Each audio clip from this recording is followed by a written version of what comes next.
queer experience, you can see that walking down the street, entering a bodega, the restaurants. The style is queer. NYC is the Mecca. Without NYC, there wouldn't be no pride. So to have Black gay pride is something important to make people who go through the same struggles that we all go through and be proud of who you are. It's important that we stand for what we believe and what we love and who we love so that others can also have that experience. Black pride has been the basis of New York for a very long time, just an undercurrent. And now we can see that things are starting to really come to the surface and show where we've been and how strong we've been throughout everything. Black pride is liberation. It's the opportunity for us as Black queer folks to be celebrated. It is important to have Black pride because I believe you represent more than just you. Black anything is culture. Black pride first means that you're Black, because no matter if you're Black, queer, trans, lesbian, gay. Black pride for me is being out, proud, loving myself, because there's so many people that don't feel safe in doing so, or that may be ostracized and lose support because they are. When I was younger, I didn't really see a lot of people who were able to walk down the street hand in hand, and see people today out in pride, so it's very revolutionary. It's a cultural celebration. It's about uplifting who we are. It's about the fact that we have contributed things to society and to popular culture around the world, and we're not documented. We don't talk about these things. We don't celebrate these things. So Black Pride is our chance to celebrate ourselves and who we are.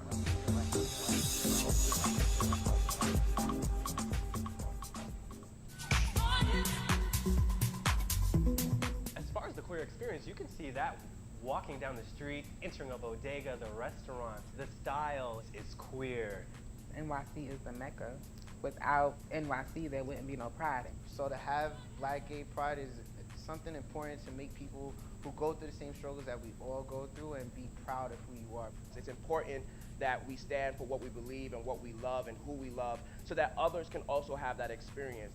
Black pride has been the basis of New York for a very long time, just an undercurrent. And now we can see that things are starting to really come to the surface and show where we've been and how strong we've been throughout everything. Black pride is liberation. It's the opportunity for us as Black queer folks to be celebrated. It is important to have Black pride because I believe you represent more than just you.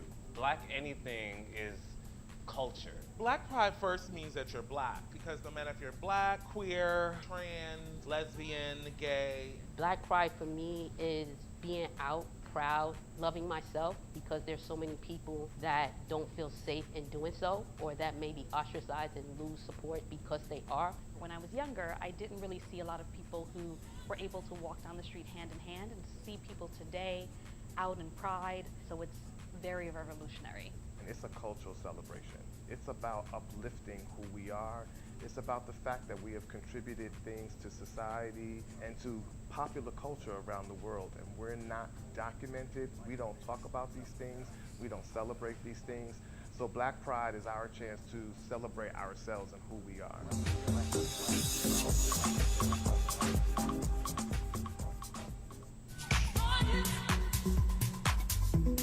As far as the queer experience, you can see that walking down the street, entering a bodega, the restaurants. The style is queer.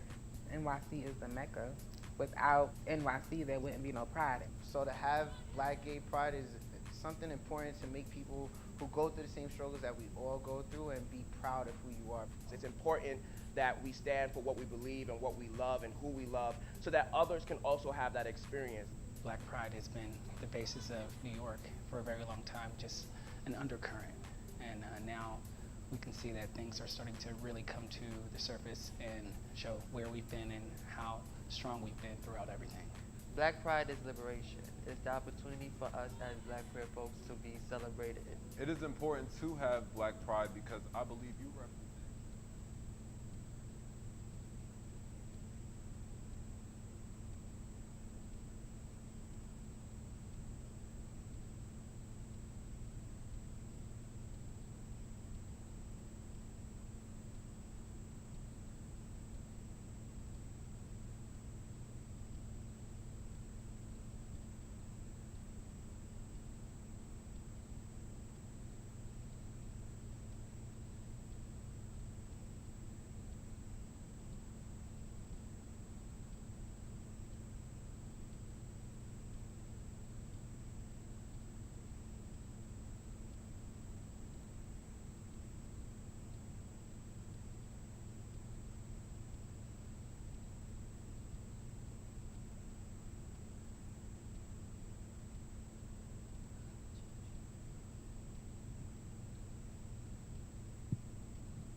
how I feel. Sun in the sky. You know how I feel. Breeze drifting on by. You know how I feel. New dawn, new day, new life, and I'm feeling good. Woo,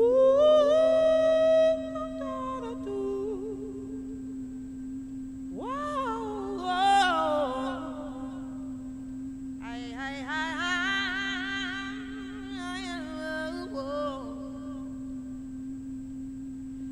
fish in the sea, you know how I feel. River running free, you know how I feel. Blossom on the tree, you know how I feel. New dawn, new day, new life. Hey, I'm feeling good.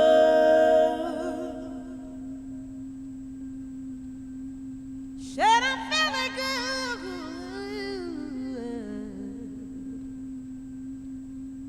Yes, I am. Oh.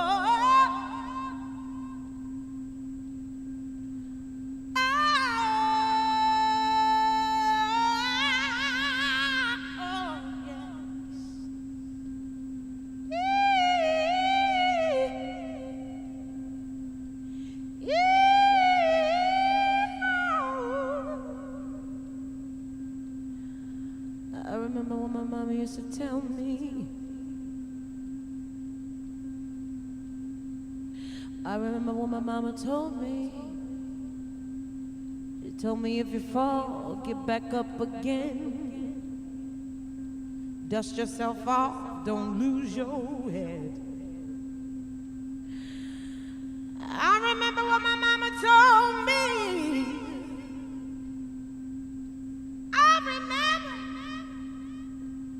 I remember what my mama said. If you fall, get back up again. Dust yourself off, don't lose your head. Yeah,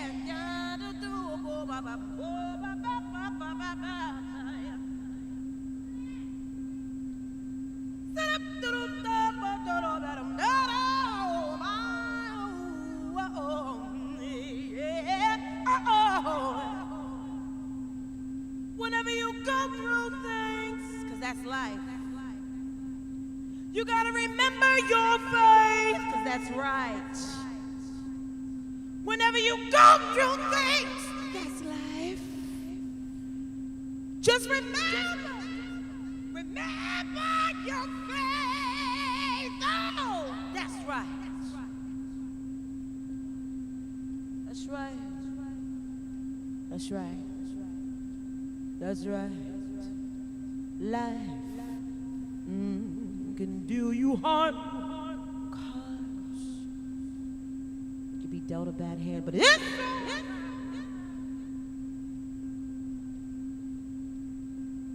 the water might be troubled,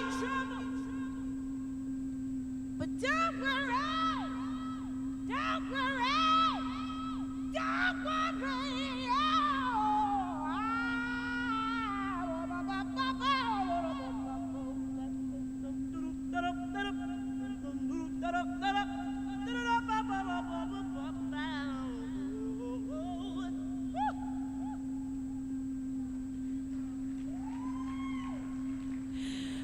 Wade in the water, wade in the water, children, wade in the water. God's gonna trouble the water. Wade in the water, wade in the water, children. Oh,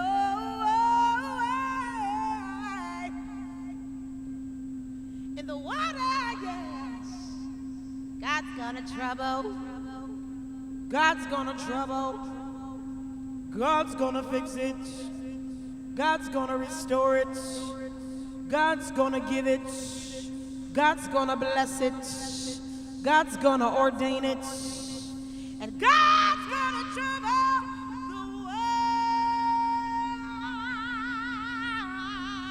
the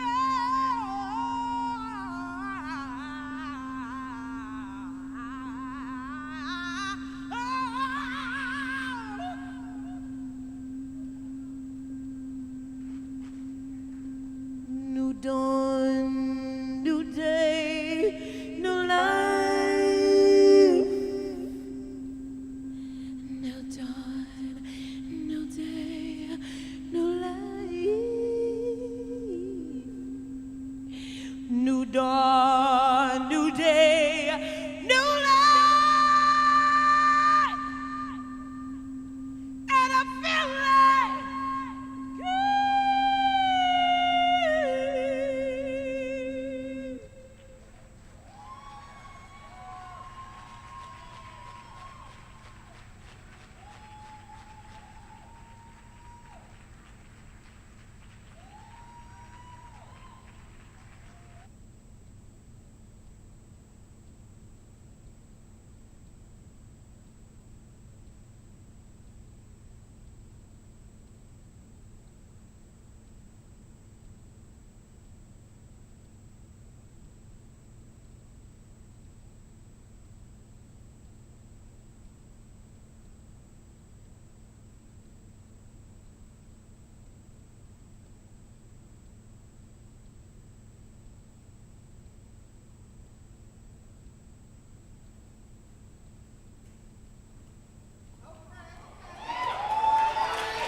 how y'all doing?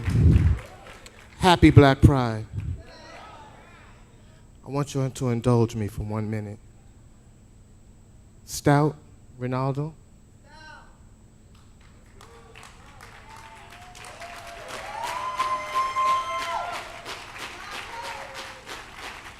Give them another round of applause.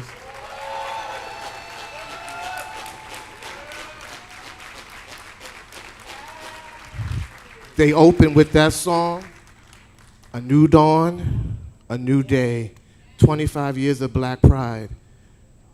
I want everybody to know we often sometimes forget, and my good friend always says this, Ballroom still has something to say, because these individuals outside in the world, this amazing vocalist right here, and this amazing performer are also part of the ballroom community. Ballroom still has something to say. I thank you both. I love you both, and thank you for doing that for me. All right.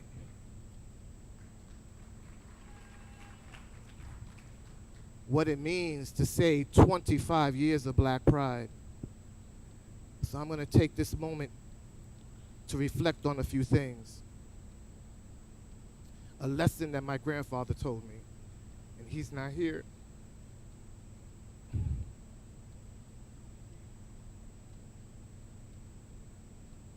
He said, you can because we did. Never forget the backs that we stared on. And I often say to youth that I mentor, you can because we did. So each and every one of you, to all the honorees that are here, to all the people that we have honored over the last 25 years, it's not just about celebrating and being happy about being black and gay. It's about we are somebody. We have contributed to a lot of things that are happening in this world. And the reason that we come together for pride is because we want, it's not in the history books, we're fighting to get noticed in the museums, to have a place in the library so people know that there was a path that was led. People talk about Stonewall, and I don't hear them. People know Marsha P. Johnson, and people don't know who Stormy De La Vere was, and people don't know who Sylvia Rivera was. That's a problem. It's a problem that young kids cannot pick up Google and learn the history, right? Cannot pick up a book and learn the truth. And that's what pride is for me. So I took over pride because for me, I wanted to change that. I wanted people to be happy. I was lost for a while trying to figure out my identity. And I feel like every other child coming up now shouldn't have to be. They should be able to look with their heads up held proud, to be able to identify whichever way they choose, to live their life whichever way they choose. That's what Black Pride means to me.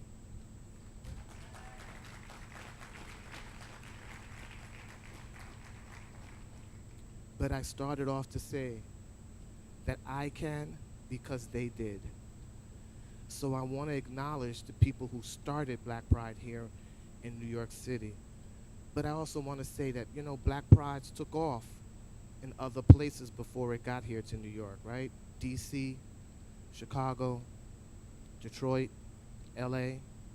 So with that being said, there were some key people here in New York.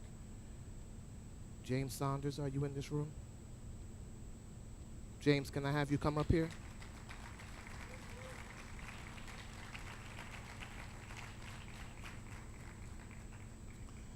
Lawrence Bickney, are you in this room? Lawrence, can I have you come up here?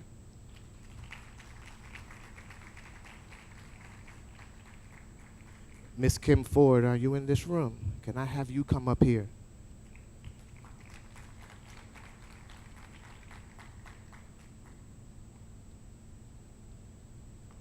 There was also Fred Pierce, but he couldn't make it here. And there were several other people that I'm really learning was a part of this. And so I want to say, and I know I've already given these men awards before, but it's important for me to bring them here at this time for the 25th anniversary because it's their 25th anniversary, right?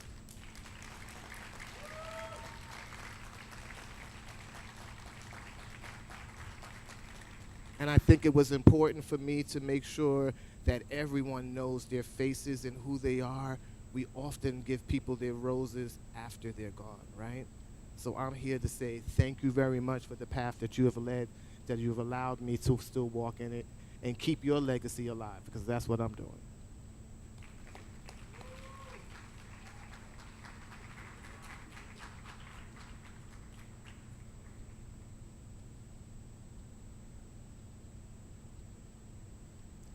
Good evening, everyone. How you doing? I'm James Saunders, for those that do know me and those that don't.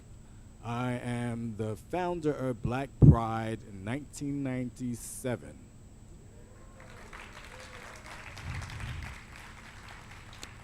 Just a short history, let you know, I have done promotions with at the Octagon on the Human You Sweat and also You Plus Me with Fred Pierce. And I have always done a couple of events, a couple of trips around the country, especially for other prides. And I got tired of the idea of keep going to prides and supporting them and get bus rides and airfare and hotels and all that stuff. I said, you know something, why don't we have New York City Black Pride, or Black Pride in New York City? And I said, well, you know something, this is it. I can't do this no more. So I decided in that year, after DC Black Pride, came back from DC and said, you know, I need to do something. Interesting enough, this lets you know the history of how clubs work in New York City. As a club promoter as well, we had to wait 2 weeks before we get a venue. Now, those that can get venues now months in advance now, that's great. But those days, we had to wait 2 weeks before we get a venue. HX Magazine and X Magazine, all the magazines, the people that runs those locked a lot of venues up, and so we couldn't get spaces. I have already done the Octagon for maybe 5 months already, Friday night parties at the Octagon, and we had the Pride weekend was not a priority to them for us to have. So we decided to go somewhere else. So me and Fred Pierce decided to go to the Toy Factory on 5th Avenue and 23rd Street. It was a successful party, and I guess it woke other people up and said, well, I guess we should do something for black people this time. So the first year we did that, well, in that summer, I said that I don't want to do 1998 Black Pride. I want to do it 1997.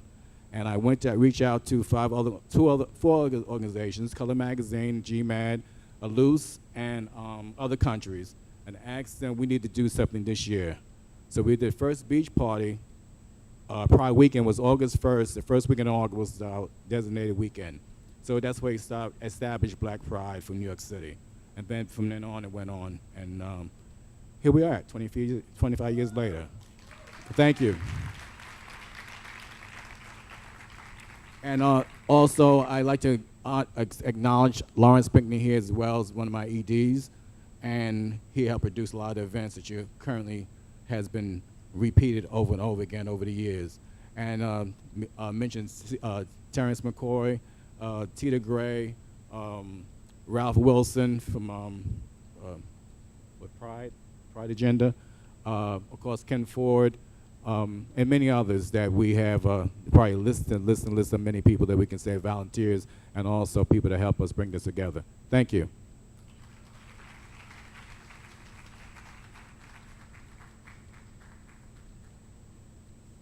Mr. Lee, I want to thank you for keeping this alive, man. Give him a hand, y'all. There is, yes. There is some exciting things that have been happening, but I'm not going to talk to you about the events. Lee's got that. James took care of that. I'm just begging everyone in here, show up at the polls.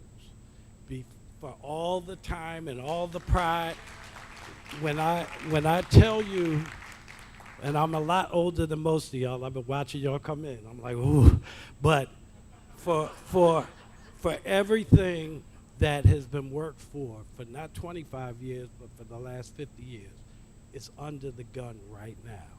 So if you are not registered, please get voted and vote in every election from dog catcher up. Because when I tell you, I do travel all over the world, everyone is under attack. This Donald Trump is only the little piece of the agenda. And trust me, when they take away the right to choose from women, we are next. Love you all. God bless.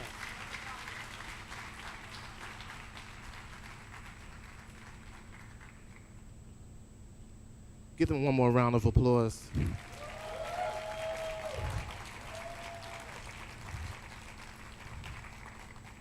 And now it's my honor and my pleasure to bring to the stage the mayor of New York City, Mayor Eric Adams.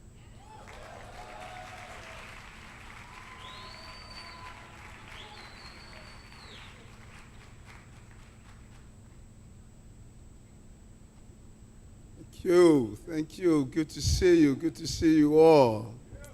And remember several years of coming and hearing, you know what's great about New York? You get a couple of boos every once in a while.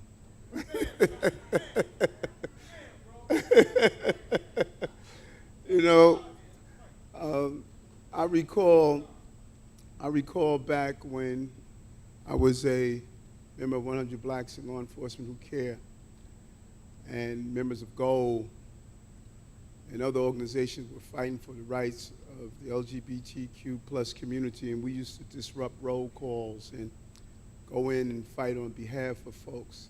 In my time as a captain, going down to Christopher Street, watching young runaway members of the LGBTQ plus community, overwhelmingly Black and brown, that were, when they came out, their families threw them out. And I would go there on a midnight tour and talk with them and point them in the direction of housing.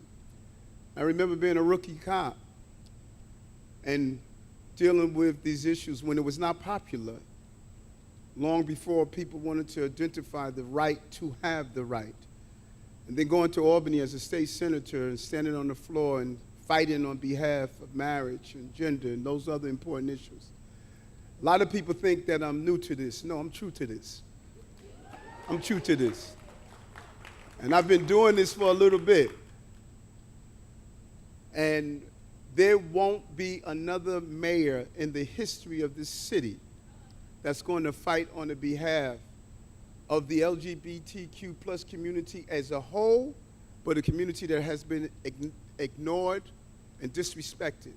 And that's the Black, Brown, and Latinx community forever. I look over the money and the dollars and say, wait a minute, we can't handle our own business? You mean to tell me that those from this community or who are part of all areas of this battle cannot be the decision makers? I sat down with my brother Sean Coleman. We had a good conversation about how we make sure you speak on your behalf and your voice.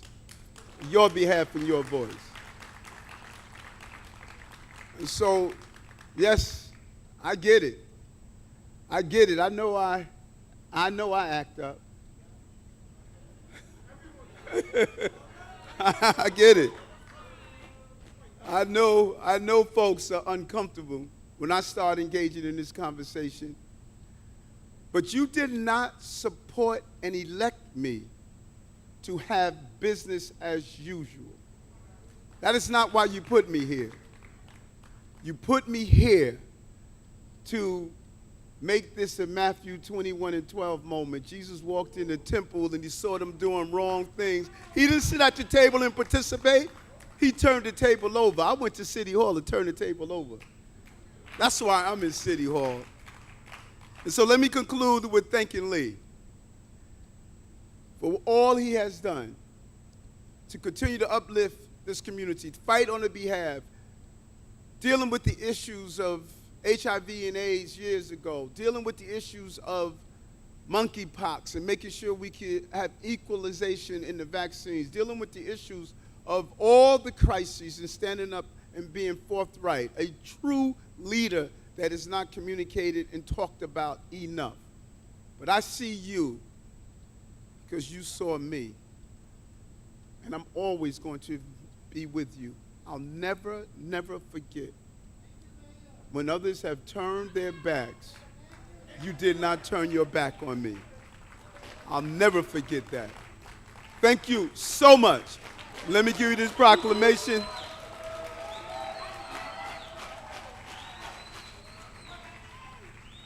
On behalf of the people of this city, now therefore, I, Eric Adams, Mayor of the City of New York, do hereby proclaim Friday, August 19th, 2022, in the city of New York City's Center for Black Pride Day. Thank you very much.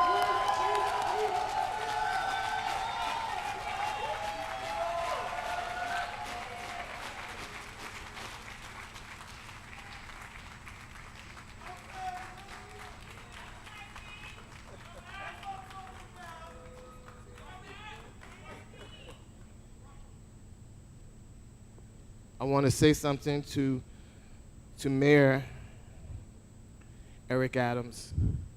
Eric, you have been supporting things and me and stuff in this mission since you were senator, since you were borough president. You came out to Coney Island to the beach event. That's right. I got a text message on my phone. I was like, who is this? Who is that? Who is that? And it was you. And I wanted to say thank you very much for supporting the other project that we are working on. We're trying to open up, if everyone doesn't know, an LGBT center here in Harlem.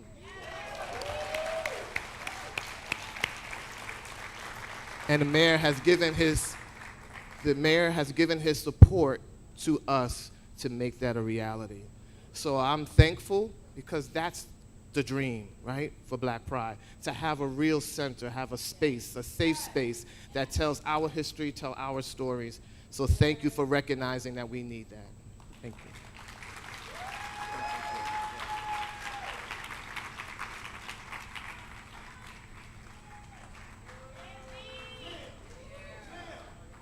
Those that know me, it's going to be a headpiece next week. Don't worry.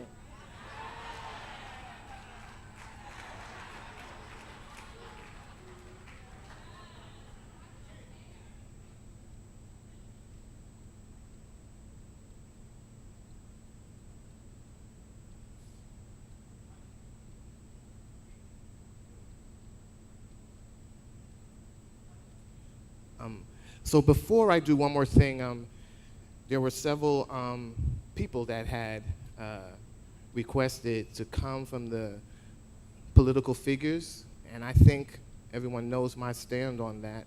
When people talk about our community voting for different people and being there, it's important for me to always say it's about who shows up in the room. If you want support for this community, then show up. Let us see who you are.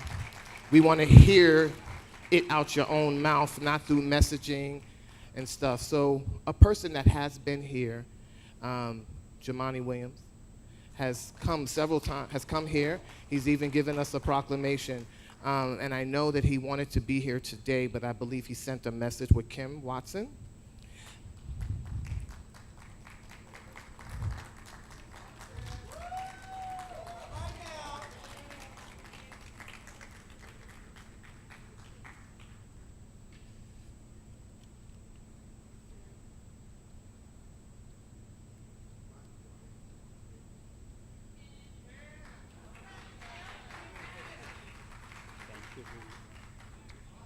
Good evening, good evening, good evening. Welcome to Black Pride 2022.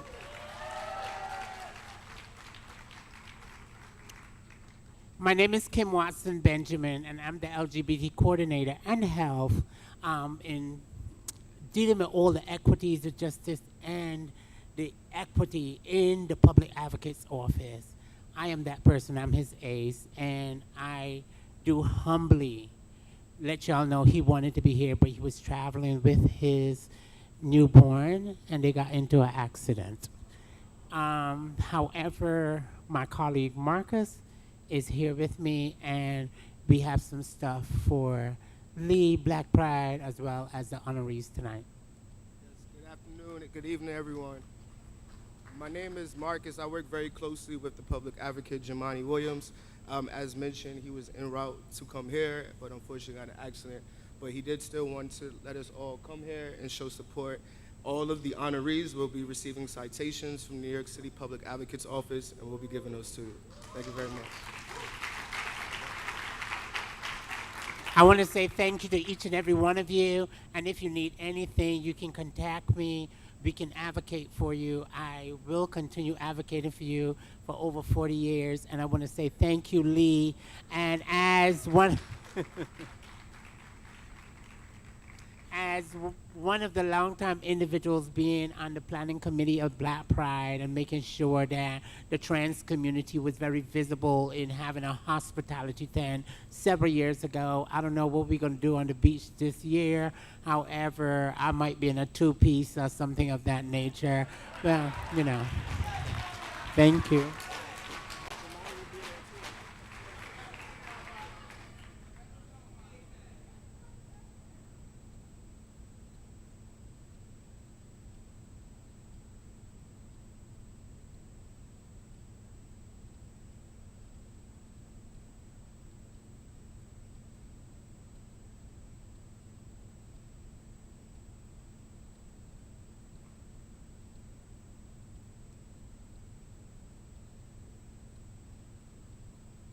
So I understand that there is some special citations for the honorees that's going to be given by Jumaane Williams. So you're safe keeping them? Yes? I don't mind having you. No, I get to watch you do the runway back and forth up here. So, shit. You came here to work. All right, all right. And there's one other that I would like to acknowledge and give a moment to. So everyone, please give your respects to Senator Cordell Clare.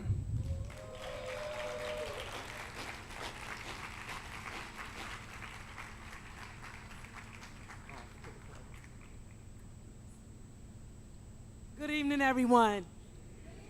I am sorry I didn't come dressed for the occasion, but I am. This is so fabulous. But first of all, I just want to say thank you to Lee for doing this and congratulate him and all of tonight's honorees and every supporter and every friend in this community. Some of you I know, some of you I've known for a very long time. I'm excited about the center. I remember when it was just a conversation. And I'm so happy that I am actually the senator that probably will see it come into fruition.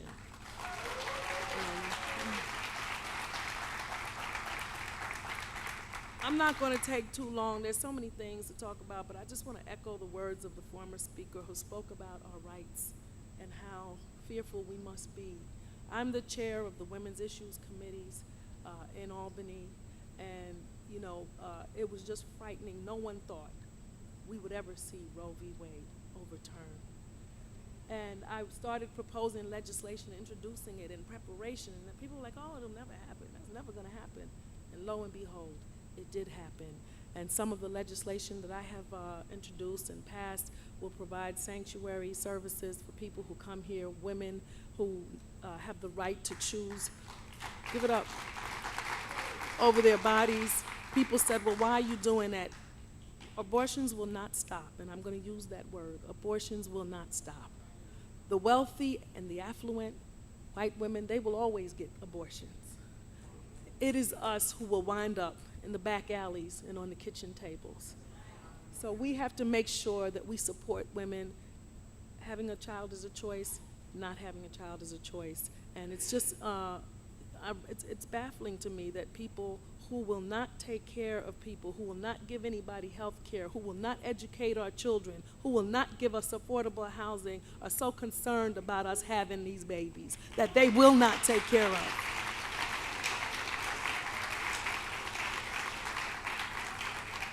So I'm just going to echo the words, please go out and vote. Currently, there is an election happening. A lot of people don't know, you know, there was a redistricting, the congressional and New York State Senate lines. The Republicans challenged those lines, brought litigation, took it someplace upstate, Bath, New York. A judge ruled in their favor. Some expert came from Pittsburgh and redrew the lines to our state. It affected my district. I've had 3 districts in 7 months. I'm a brand new senator, but it's okay. And you know, so therefore, you just had an election in June, and here we go, there's an election in August when we've never voted in August before. And this election is for your New York State Senate seat and your Congress seat. So I want you to tell all your neighbors. A lot of people don't even know there's an election happening. It's confusing, and I know a lot of people, all of you are probably going away and you have nice vacations planned, and the Hamptons and the Vineyard and Sag Harbor and all these things, and dropping kids off to college and picking kids up from camp. But please, please find time. Early voting is happening right now as we speak. Tomorrow, Sunday will be the last day of early voting. You can vote. You can go to vote.nyc to find out where your early poll site is, as well as where your regular election day poll site is, which is August 23rd, is this coming Tuesday. So I thank you for letting me say that. Please go out and vote. Vote, vote, vote. Don't miss it and don't skip it. Thank you.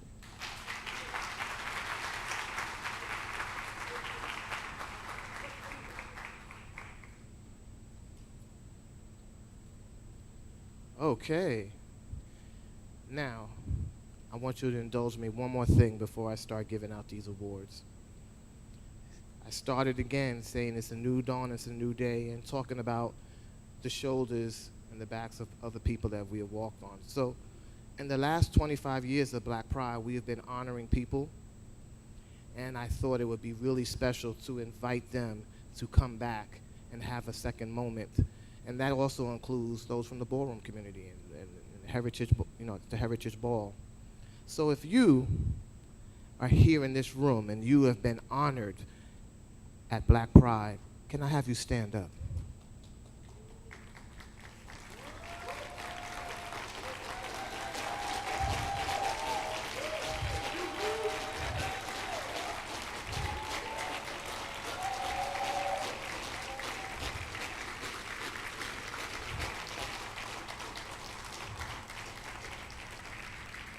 That's what history and leadership looks like. I thank you.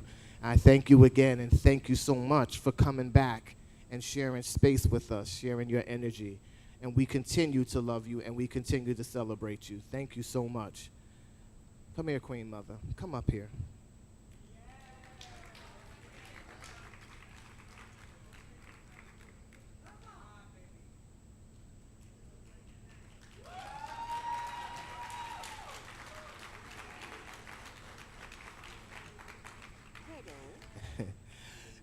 So if y'all don't know, I'm also the founding father of the House of Soldier, and this is my Queen Mother here, Queen Mother Soldier. And this lady right here is such a survivor, and she's still standing. And one of the most brilliant things about her story, and I always let her tell her story, is the fact that, that she was in a coma for a couple of years and woke up and came back, and she's still looking like this.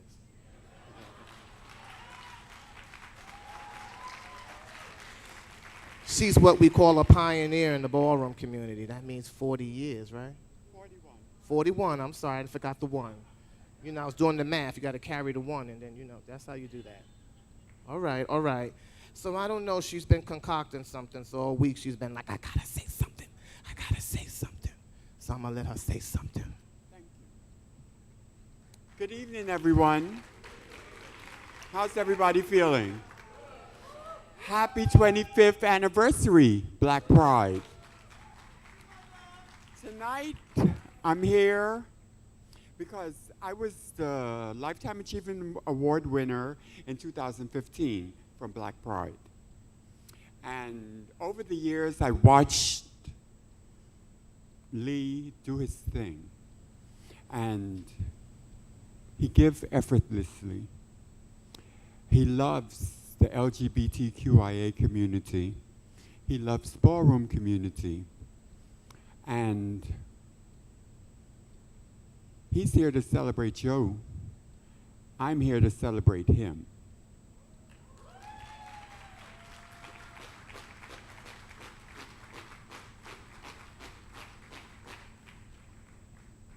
How's the soldier? Come.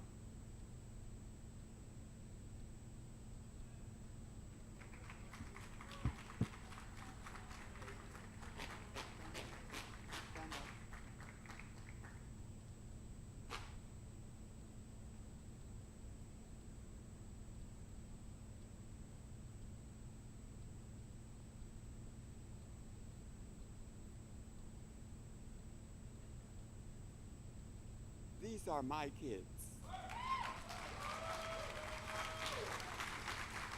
Lee Soldier, these are our kids. I'm not into ballroom politics, girlfriend stuff, whatever. I'm the Hall of Famer, pioneer icon, Brenda Continental Milan, Queen Mother Soldier. Okay. So what I'm about to do, who's gonna stop me? And if y'all remember anything, I was just at the Mizrahi Ball, and I won Know Your History, and I remember saying to everyone, I will not be silenced.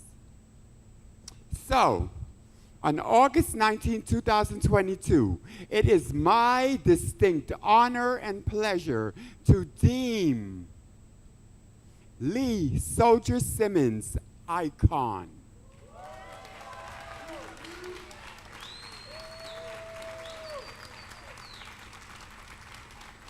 Thank you for your contributions to ballroom culture and the LGBTQ community.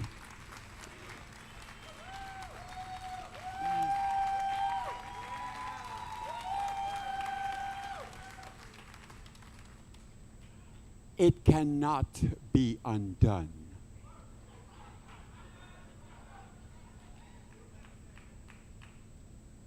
We salute you on this day. You are now an icon. God bless 2022. I'm giving my brother his flowers while he's still alive. And I salute him.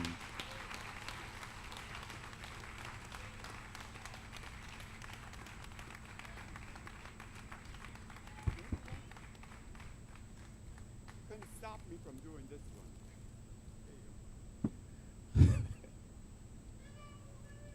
Oh, thank you so much. She had said this, she had wanted to deem me a few years back, right? legend and stuff, and I was having a conversation with her, and I stopped her. I wouldn't let her do it. I didn't want anybody to say, ooh, your sister gave it, or your family, or it's a girlfriend thing. So I was like, no. I want the recognition from community, because I've given to community, and I earned my place, and I walked on the runway, and I've done my thing.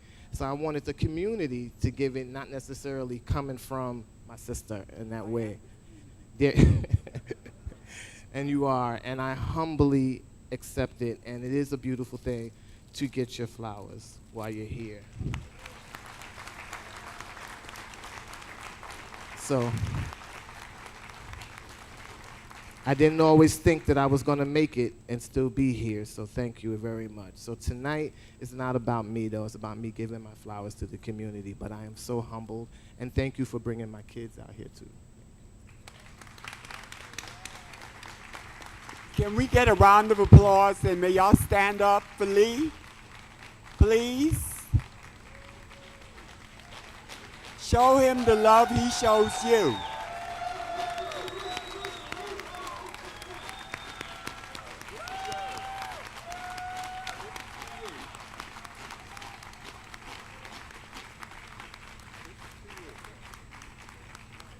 Thank you so much. Thank you, thank you, thank you. I don't even know what else to say. Okay, let me get the awards started. And thank you all so very much. I appreciate this more than you know.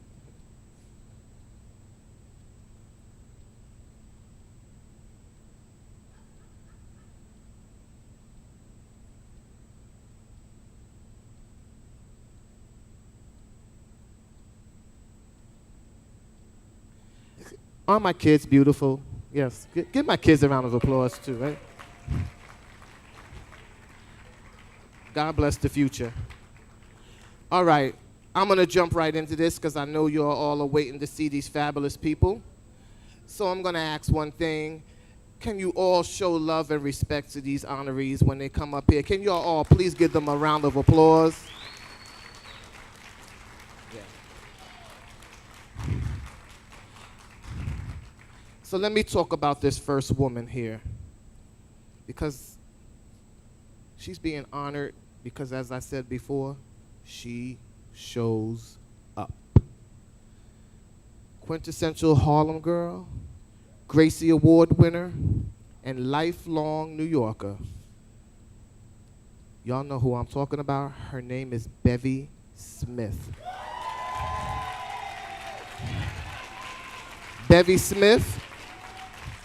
Bevy Smith is the host of Sirius XM Bevelations on Radio Andy. Once a wildly successful luxury fashion publishing exec, Bevy shifted her professional goals over a decade to pursue a life in front of the camera. A pop culture aficionado and fashion expert, Bevy served as moderator of Bravo TV's Revolutionary Fashion Queens and was former co-host on the national syndicated Page 6 TV. Bevy continued to be a part of the Wendy Williams Show, Style Squad, Smith's debut book, Bevelations, and trust me, I got my copy. She signed it for me too. Yes. Lessons from Mother, Auntie Bestie, which details her transition from a fashion advertising executive into a media personality, was published through Andy Cohen's books. The new eponymous imprint at Henry Holtz and Company on January 12, 2021. For the past 5 years, Bevy has hosted Fashion for Action, an annual fundraiser for Housing Works, a New York-based thrift store chain, an advocacy group that helps find appropriate housing for people living with HIV and AIDS.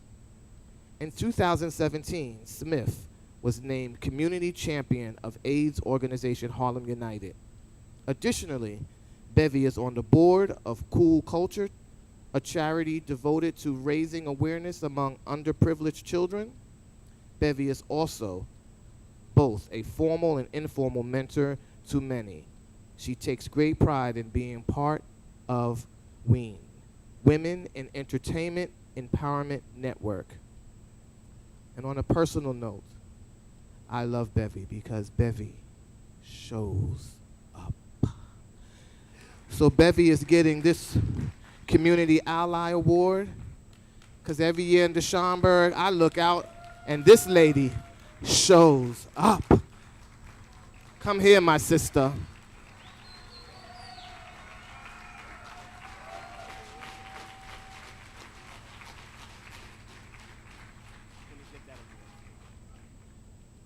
Thank you so much, Lee. As you guys know, Harlem Week is happening right now, and I have to tell you, this is the most amazing and perfect Harlem Week award that I could ever receive.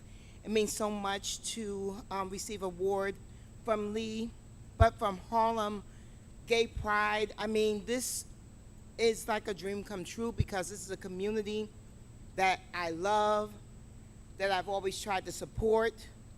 It's a community that I always try to lend a voice to as an ally. And by the way, I didn't appoint myself an ally, because you can't do that. The people have to say you're an ally.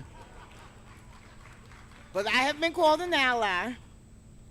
And, you know, with that being said, I also know my place.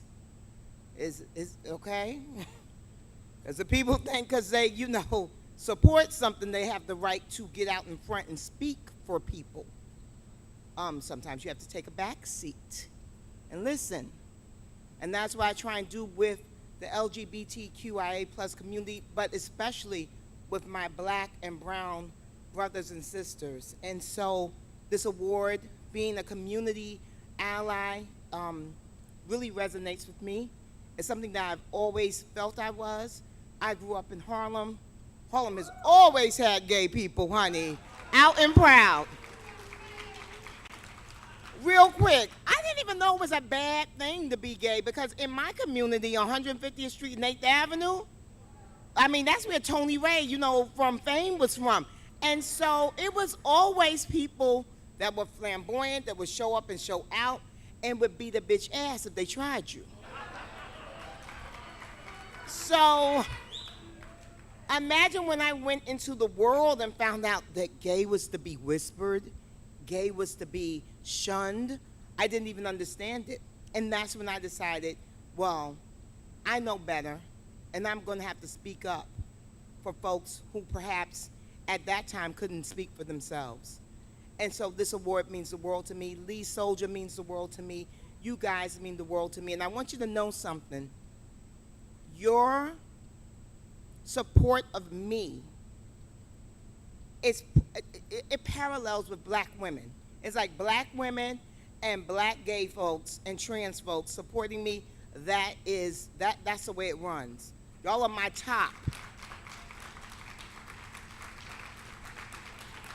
Y'all are my top. And to my trans sisters and brothers, I want you to know I stand with you guys real strong, because right now y'all guys are under assault from within your own community and certainly from outside of the community. We know that, right? So I just want you to know that I am here to support, to love, to always tell people it's none of your business. It's none of your business. If people, I could go on and on about that one, because I don't understand why people be so upset because trans women are women. I'm like, what? How does it take away from your femininity? How does it take away from your womanhood that they're women? I don't really get that part. That's confusing to me. Trans women are women, period, point blank. Period. Period. I mean, I don't have children. Does that make me not a woman? I got kids, though, exactly. I got kids, but I don't have no children. No one came out of my vagina.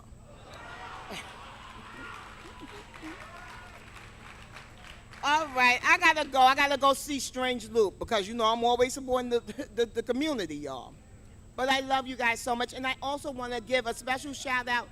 Thank you, I love you guys too, but I also want to give a special shout out to my brother, Gerald Timberlake, who is a proud gay man who used to take me to roller skating rinks when I was a little girl, and he would leave me, and I guess he was having fun.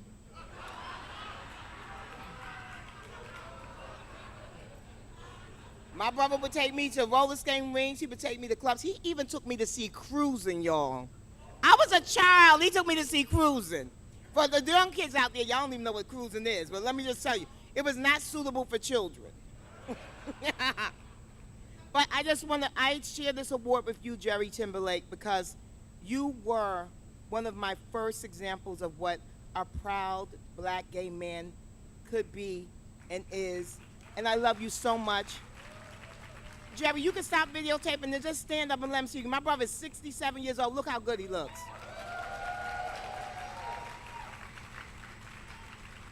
I got him loaded down with all my stuff. And I also have to say to all of our elder folks out there, like my brother is 67 and doesn't look it, and thank God he's in very good health. But to everyone out here that's young, please give back to our older folks that are in your community. It's imperative. Oftentimes they are alone, oftentimes they are marginalized. They were there leading the path so that you guys could be flamboyant and live your lives fully. I know black people, we ain't too concerned about the marriage equality, but still, you know, but they were there leading the way. And so please, please extend a hand. Look into working with SAGE. Look into working with other community organizations that look at the elderly and the senior citizens of the community. It's very important, and especially for our trans brothers and sisters, because oftentimes the older ones have health issues, because we all know back in the day, the medicine wasn't there, and a lot of the things that we were using made us sick. So we have to support, okay? I love you, I thank you, I appreciate you. Thank you, and thank you, Lee.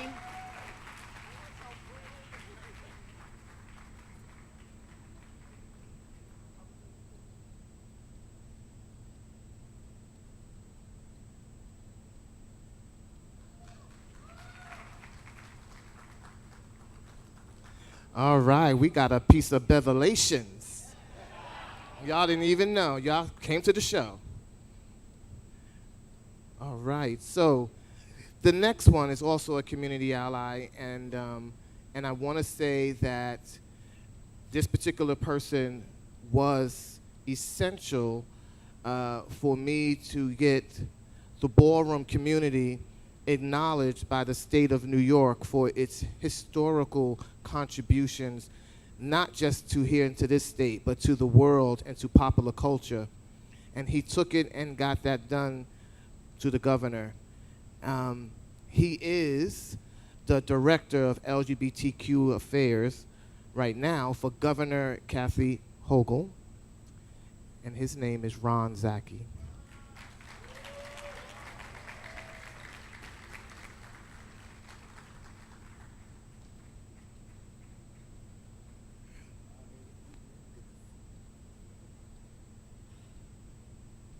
Well, thank you so much, Lee and everyone.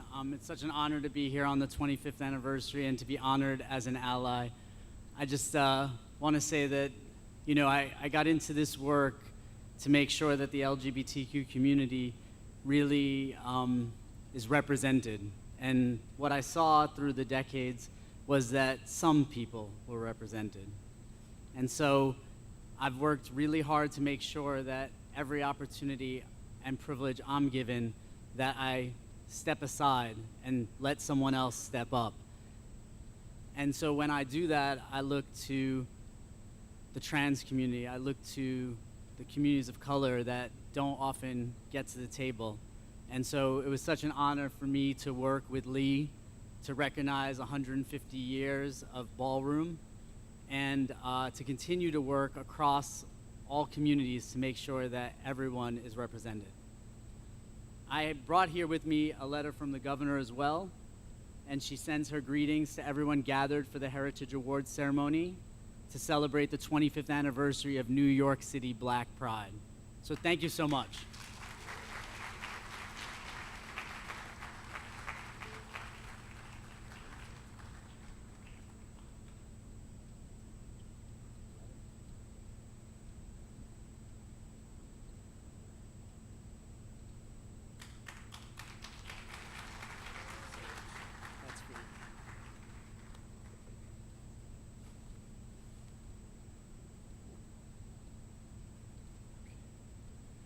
right, give Ron another round of applause.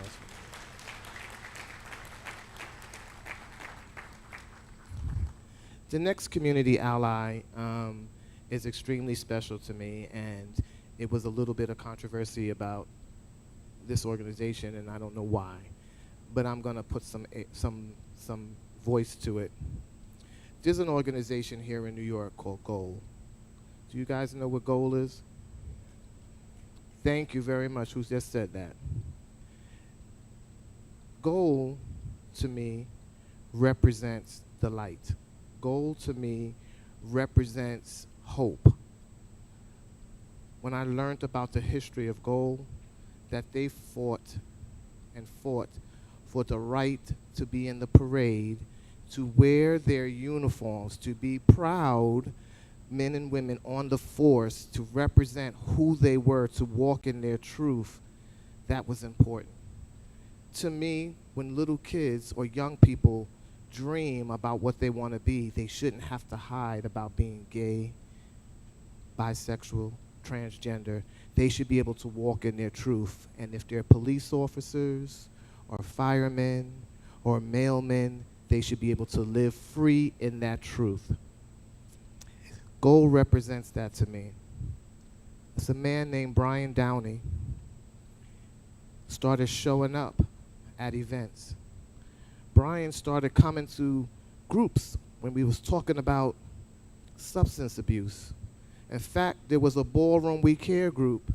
I'm looking at him and I said, you guys remember, but who came in that room was GOAL. They've invited me down to City Hall, down to the police plaza, to sit and talk about issues. I wanted to know why there is inequity around people that get abused that are white, but these cases that happen to our black brothers and sisters don't get solved. So Brian helped me to get the district attorneys and people that I didn't know and couldn't reach. It's important to me to support people that support you. So when they said they had issues about them walking in the parade, I said, wait a minute, something's wrong, because they represent what the parade is supposed to be. They're in their uniforms, walking in their truth. So if you got a problem with them, then it seems to me you got a problem, because I'm gonna walk in my truth. It took me a while to get to it, but I'm gonna walk in that. I didn't have to ask GOAL to show up, but GOAL shows up. At the beach, when we felt like there was going to be issues, when I looked around, there were police officers that were there. They show up all the time to be there. So to me, it is our honor to give back to them and to say to GOAL, we appreciate you. And we don't think, we're not narrow-minded, we don't think all police are bad. Can we tell that truth? Because how do we look at people that see us, right, as black people and want to think like all of us have issues? Well, then we can't turn around and do the same to them, right? So I am here to say I'm giving this honor to Brian, and I know that Brian called me and said he wasn't going to be able to make it here, but he was going to make it down to the beach. However, I believe some people from GOAL are here, and if they are, can they please come to the stage?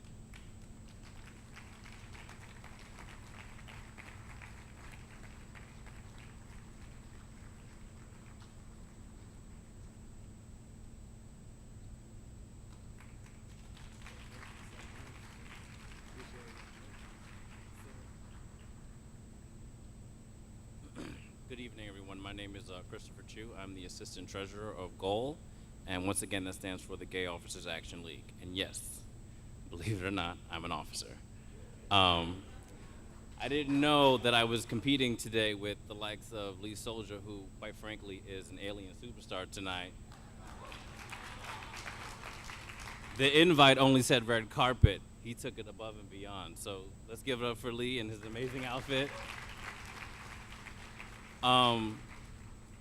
Brian definitely is an ally, and an ally because he believes so much in equity and equality, and that really at the base of those two words, it's being treated fairly and being treated like your counterparts. So Brian is one of the individuals who definitely began his career in 2016, but had a steadfast commitment to the organization.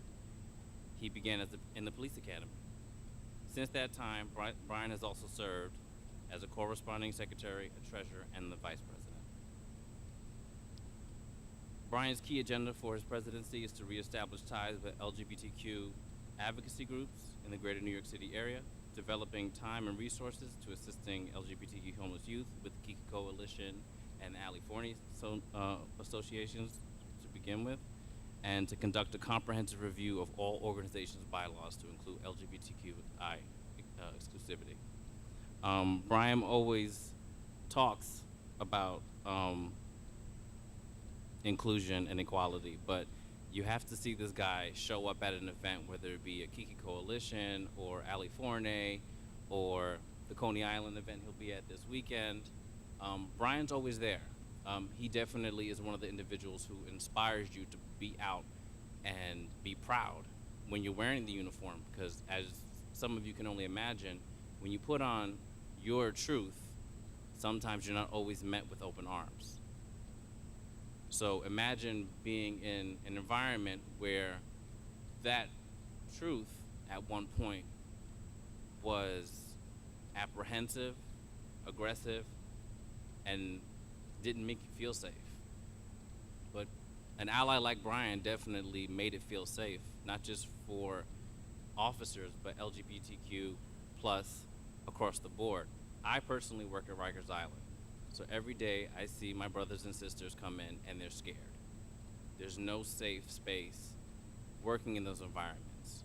But they see me, they say, hey. And without any hesitation, hey. Because Brian has made me feel comfortable as an ally to step up in my truth. I'm not embarrassed to be gay. And he's not embarrassed to be an ally, even if he works for the NYPD.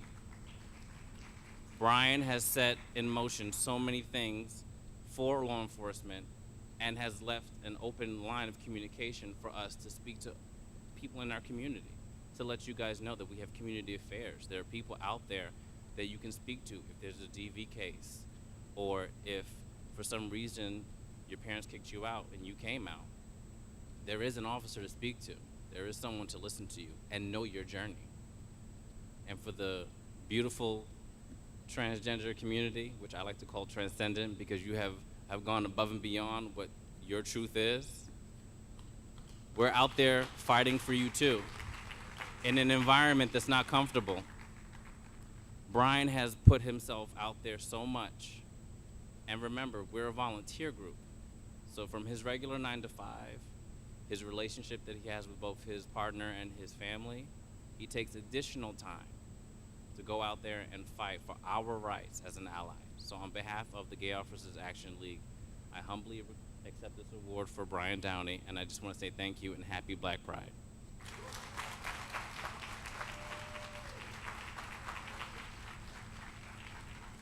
So Brian called me and said he's coming to the beach so to hold his award so I could give it to him at the beach. Absolutely.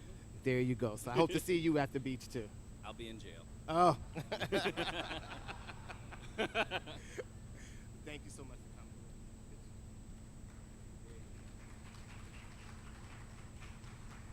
Thank you. Thank you again.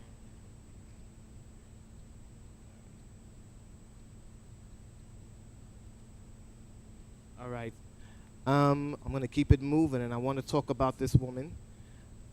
So there's an organization, and how I came to know this organization was because one of my daughters she was just starting to transition, and she was attacked at the McDonald's on 42nd Street. And she came to tell me the situation and things that was happening and how the perpetrators finally got caught and arrested, and it was a whole situation, and I didn't know how to help elevate the situation, to make sure that more people knew that this had happened, and how I can advocate for her to help her. There is a person named Lala Zanel. You guys know Lala?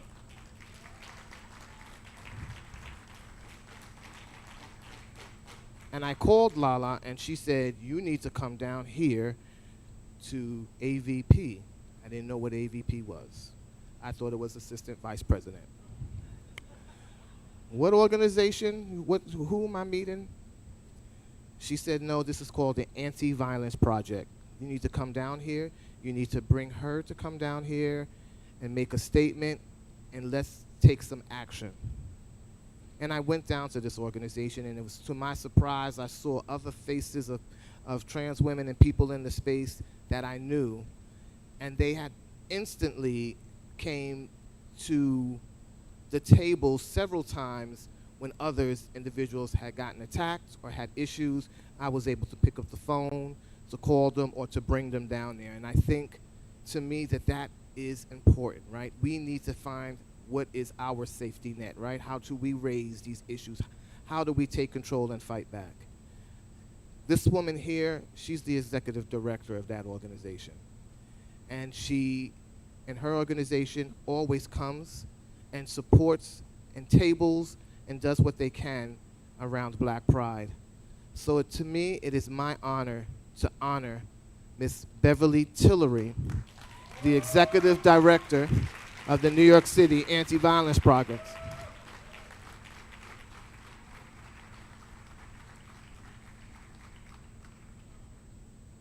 Thank you, Lee. And thank you to all of you all.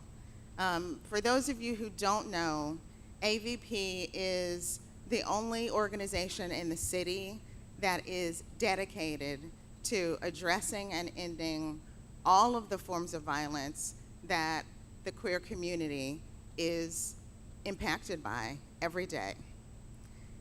And as their executive director, it is especially a huge honor for me tonight to get this award in this space from New York City Black Pride. Yeah.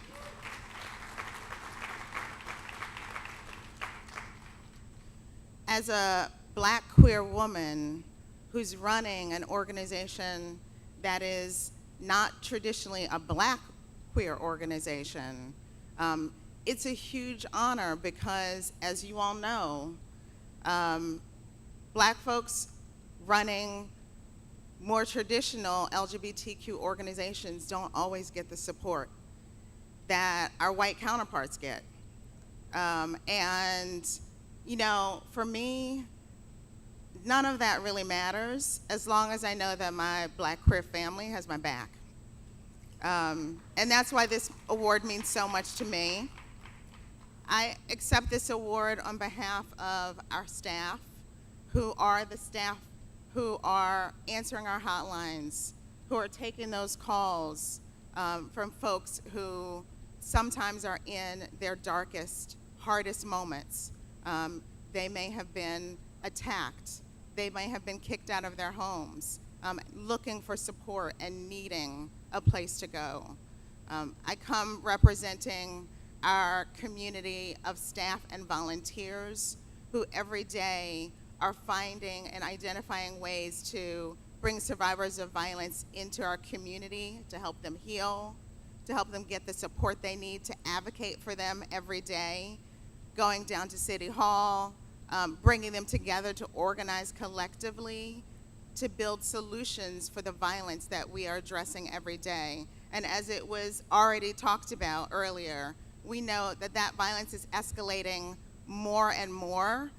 We not only have a crisis of violence against Black trans women, we have a crisis now added on of, you know, we've seen COVID and how that has impacted our community and escalated violence. We're now dealing with this new virus, monkeypox virus, that is also impacting our community. And we're seeing some of the same kinds of bias, harassment, discrimination, and violence that we saw back in the day with HIV.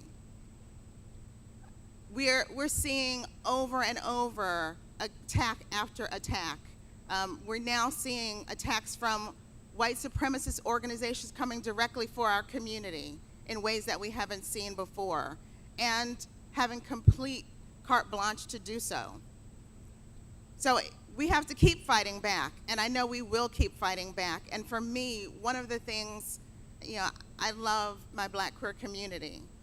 And part of the reason why I love our community so much is that as long as I'm the executive director of AVP, we will be working every day to not only center Black folks, trans folks, immigrants, and other marginalized folks in our community, not only because we are most impacted by violence, but the truth of the matter is that it's going to take us, the Black queer folks, the immigrants, the trans folks, who are going to have the solutions that are going to create true safety for all of us. We are the leaders that we need right now, and we are the ones who are going to be leading this country out of this darkness that we've gotten into. So I really want to say thank you.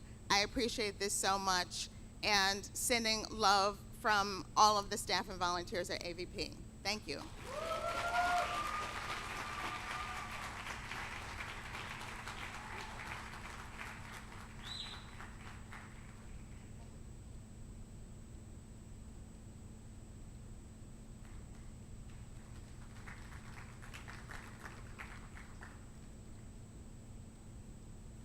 All right. The next man I'm giving this award to, he was born and raised in Harlem. He is a true Renaissance man, known internationally as the Harlem Ambassador. His career spans 40 years, one of the fashion industry's pioneering Black male models. He was discovered by the editor of GQ magazine in 1983. He's modeled for GQ, Vogue Homme, Vogue Espana, Italian Vogue, Mademoiselle, 17, New York Fashion of the Times, and walked the runways in Paris and Milan for Jean Paul Gaultier. The first Black male model for The Gap in a nationwide mainstream campaign. At New York Fashion Week, he worked with Deborah Hughes as a producer on fashion shows for Diane von Furstenberg, Carolina Herrera, and Betsy Johnson. In Harlem, he produced Nona Hendryx's first art show, posthumously Lena Horne's 100th birthday tribute, and the classic film Claudine's 45th anniversary, both at Marcus Garvey Park Amphitheater. He is the CEO and editor-in-chief of Ambassador Digital Magazine. He is the star of Questlove's Oscar-winning documentary, Summer of Soul, which also won the Sundance Grand Jury and Audience Award, 6 Critic Choice Awards, and the Grammy Award. He was recognized for his career by the Council of Fashion Designers of America, CDFA.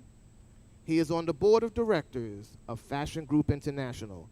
He is also the co-founder of the upcoming Harlem Festival of Culture, which will be launched in 2023.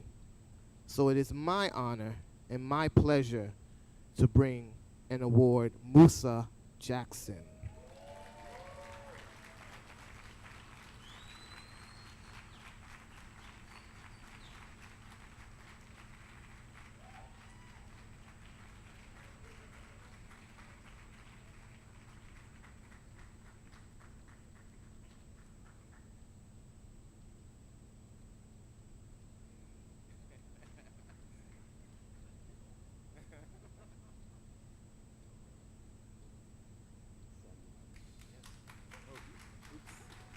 Can't step on the dress. That we won't do. Anyway, thank you so much for this honor. My God. You know, standing on this stage brings back so many memories because I'm a kid from Harlem. And I mean, I went to school down the block on 135th Street, up on the hill, music and art.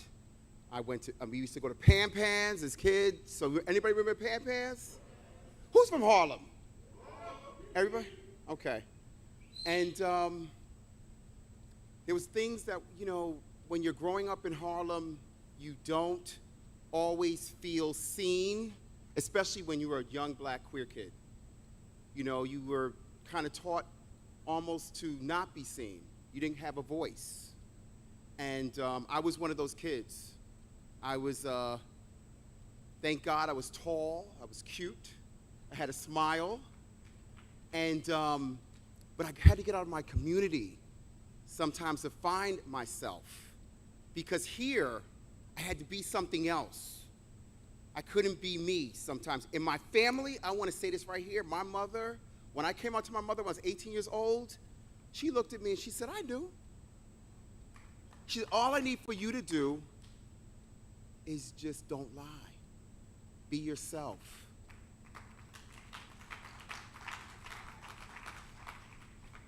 Which was scary as fuck.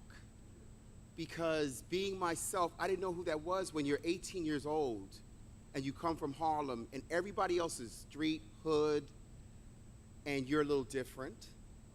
And so I hung out with different type people that introduced me to different things. And I found myself, like most of us queer kids, in nightclubs. And one of those nightclubs was Area. I was at the opening of Area with Keith Haring. I was his, I don't know, what was I? Keith Haring, yes. And Basquiat. And in that club, I met the editor of GQ magazine. And he said to me, you have a beautiful smile. I think you could go far. Which I didn't know what the fuck that was either. Because I was like, where am I going? I've only been to Harlem. And he said, I think you could be a model. And he put me in GQ magazine, which was the first time they had ever put a young black man from the projects of Harlem in GQ.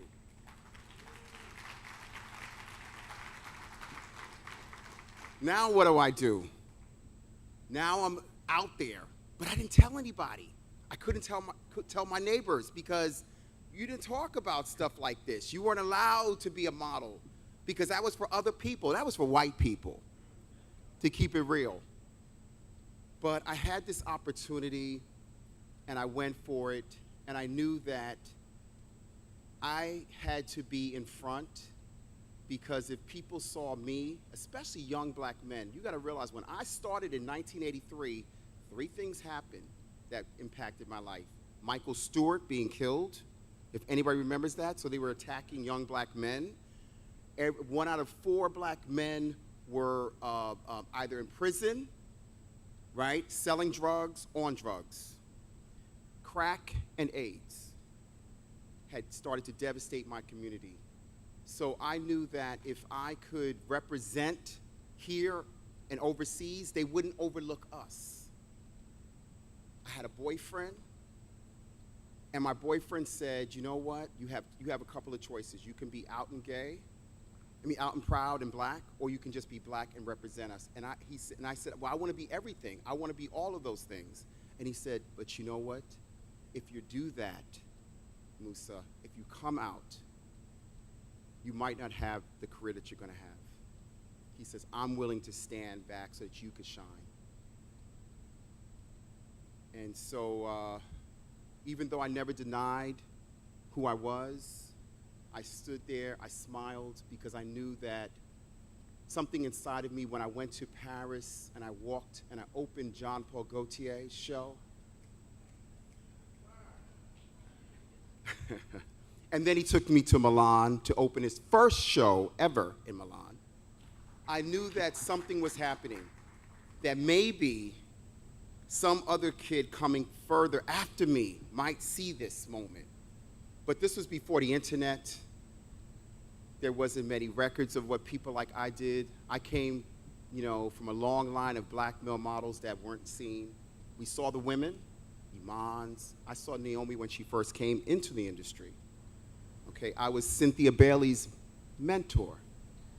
Okay, when she came into the industry, she came to my agency. I was already a famous model, a top model. And I saw this young black queen, and I said, listen, you got a big brother. I'm gonna make sure you get through.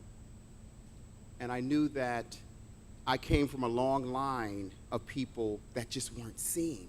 We were in front, but nobody knew our name. So I want to say a few names. Renald White, the first African-American male to be on the cover of GQ. Charles Williamson, God rest his soul. I want to mention Mario Van Peebles. As a matter of fact, Mario said to me, he said, he hugged me when I got into the business, and he said, I'm going off to make movies. You take my place. And it was people like that that made it easier for me, you know, to do what I did. And so when it was my opportunity to make sure that we had a scene, a place at the table, I decided to be a producer at Fashion Week and made sure that black people represented behind the scenes as well as on the runways.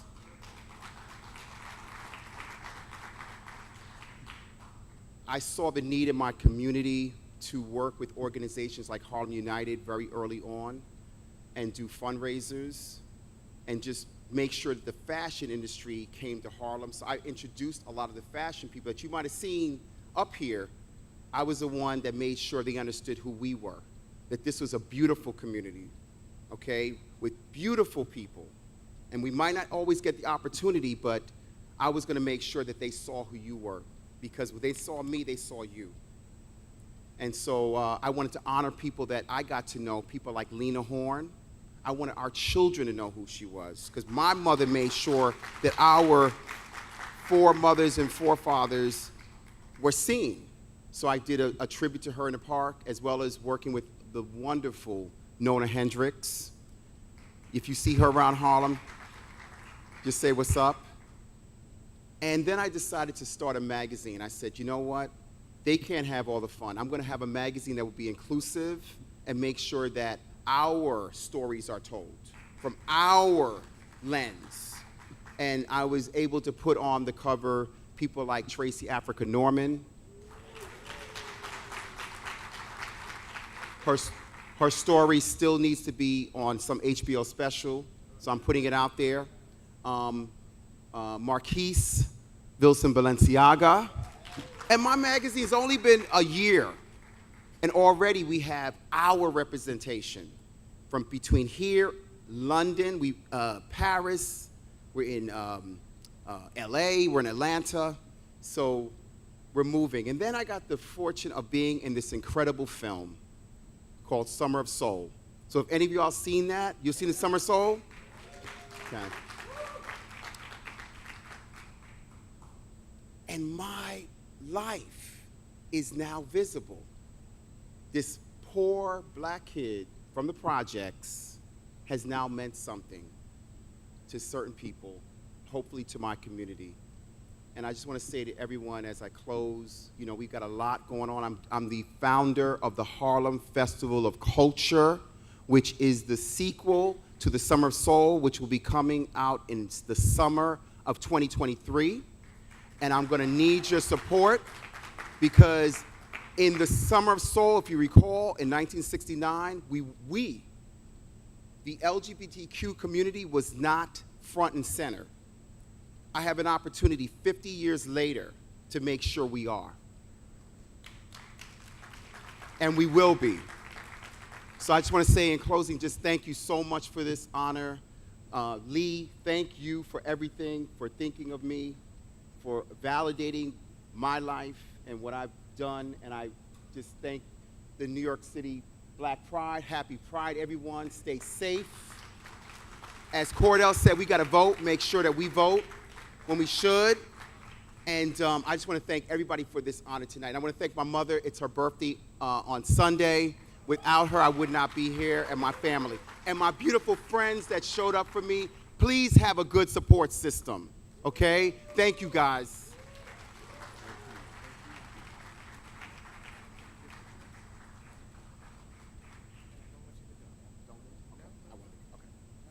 I need you to stay right here.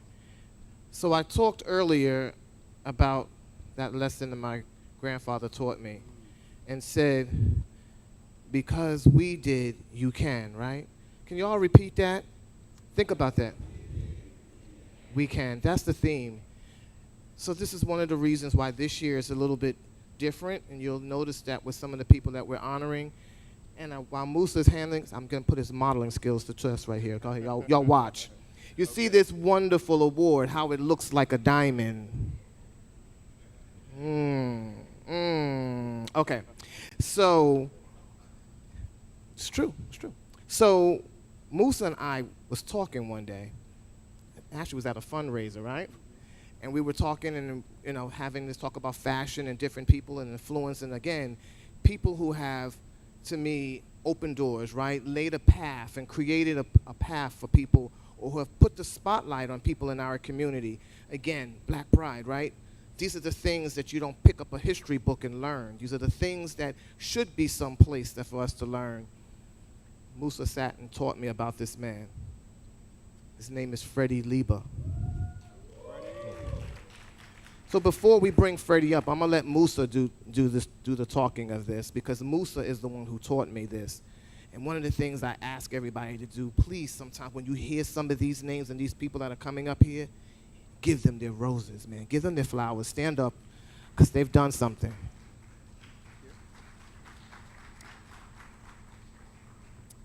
So we're talking about Freddie Lieba.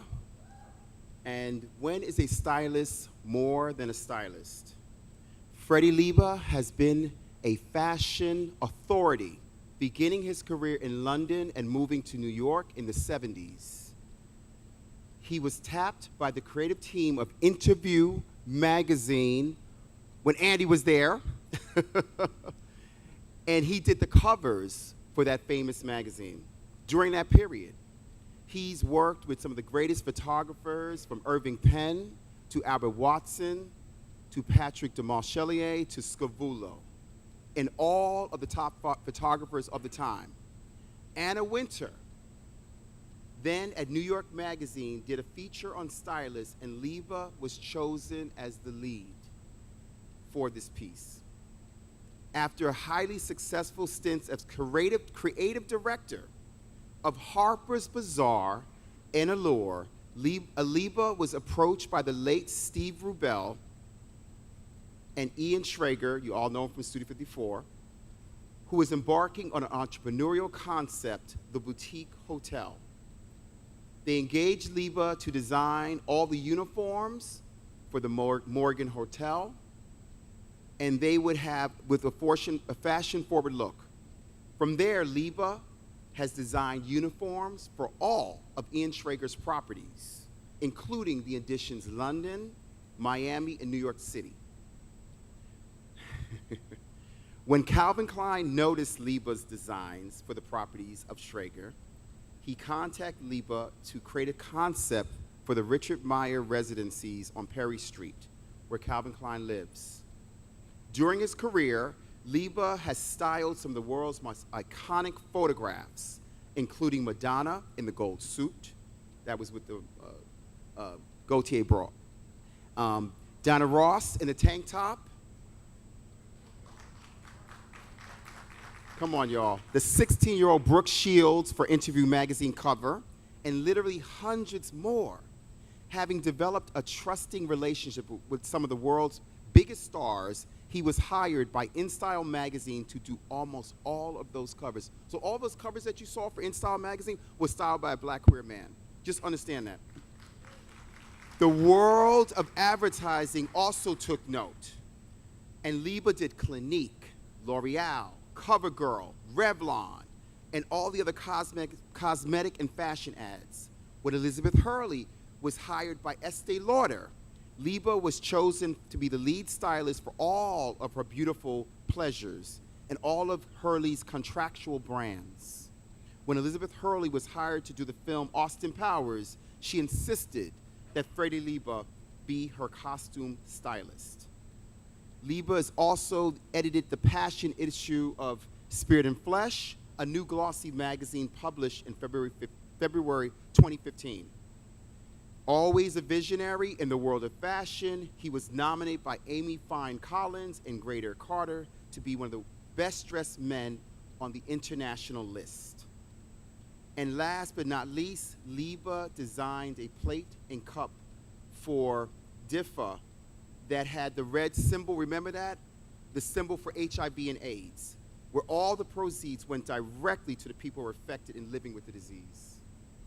Always interested in giving back, During the George Floyd demonstrations, Liba styled a shoot with models of color that was featured on New York Channel 1 and picked up by TV stations all over the world.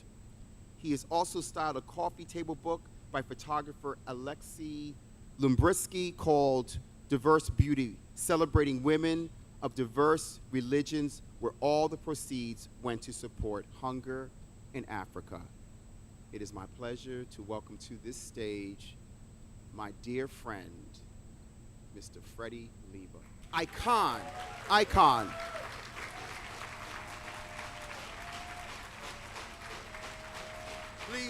Please stand up, please stand up. This is a true icon, fashion icon.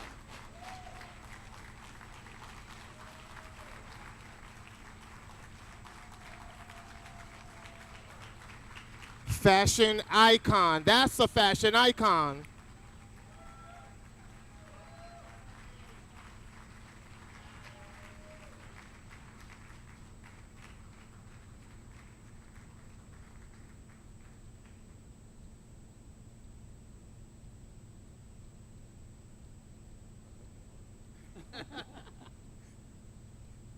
Wow. It's a bit embarrassing actually, but I'll try. I'm very happy to be in this glorious building, number one, to celebrate with my fellow honorees. This location is fitting for tonight's occasion. When I think of the words heritage and image, I reflect over my life and career. All of my thoughts go back to my mother, the cornerstone and career of all. She was a strong black woman who made huge sacrifices to allow me to pursue my dreams and my life on my terms. There were, of course, a few hurdles along the way, but my passion prevailed. I was born in Trinidad, lived and worked in London.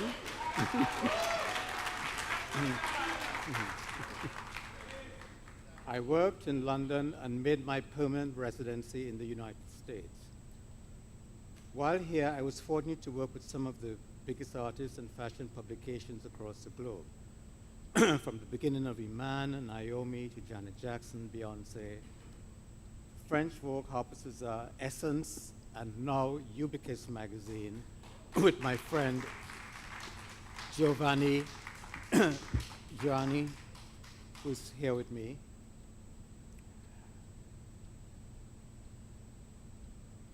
I made sure to put my best foot forward and represent for my mother and our people. In my heyday, there were only 3 major black male fashion editors across the entire industry. There was Michael Roberts in England. He did the Sunday Times, Andrea Leontelli at USA Vogue. And I was at Harper's Bazaar. In our In our positions, we all did what we could do to push the culture forward. There was one occasion when I was in California working on a Harper's Bazaar cover try.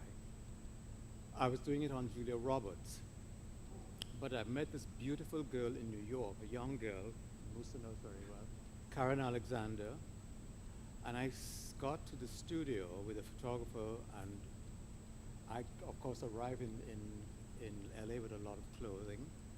But what keeps a magazine alive is the advertising that goes into the magazine. And I said, we photographed Julia Roberts. She went home. I gave Karen a call, and she came to the studio in the evening, and I photographed her. And Calvin Klein was the biggest advertiser at that time. It was the time when Brooke Shields was doing that. So I'm gonna save that outfit for her. And I did. When I came back to New York, I was the first person to give a young black girl a cover of Harper's Bazaar. And she got the cover, of course.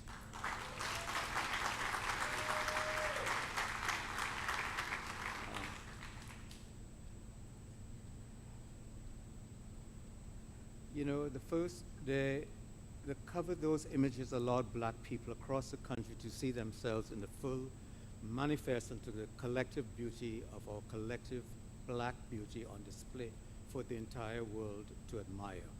One of the non-fashion moments of my career on that I hold most dear to my heart was creating the red ribbon AIDS plate, where all of my friends were going. I was forever going to someone's memorial, and I decided I got to do something about this.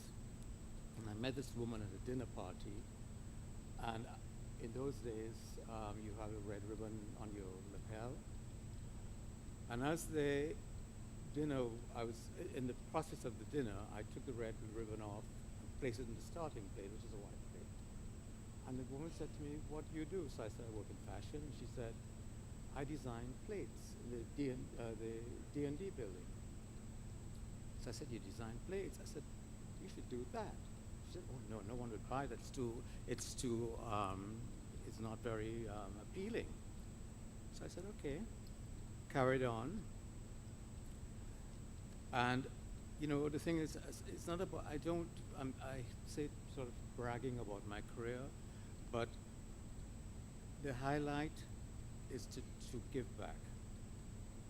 I said that locating is fitting for the occasion. This location is fitting for this building, for the conversation we're having, because it's one of the most iconic buildings architecturally and what it contributes to the industry, to Harlem.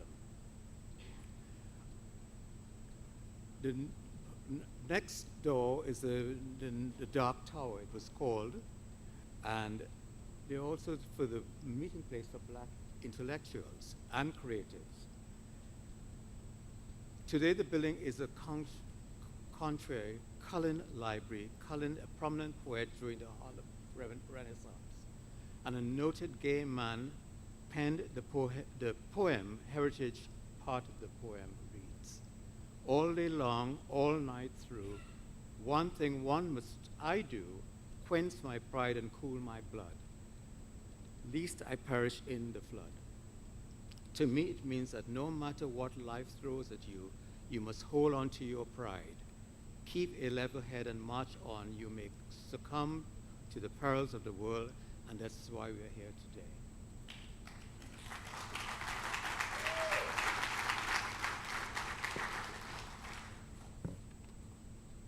I think I should stop. Yeah.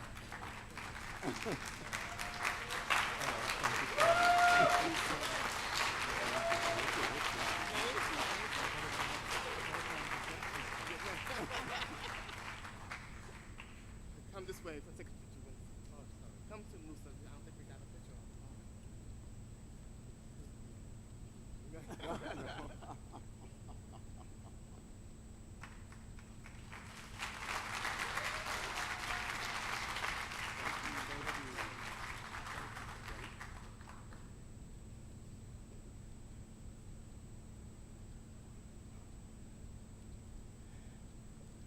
He paved the way and shined the light for us, right?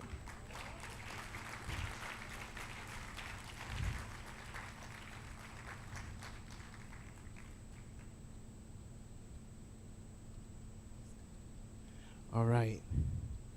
So now I'm going to talk about this woman.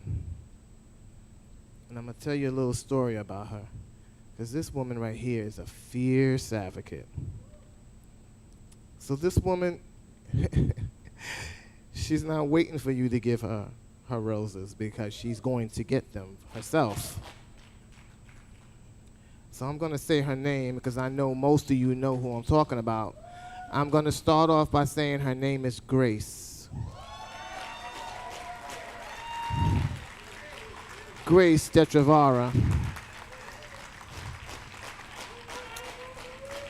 I have never been in a room where Madam Grace doesn't let you know she is in the room, right?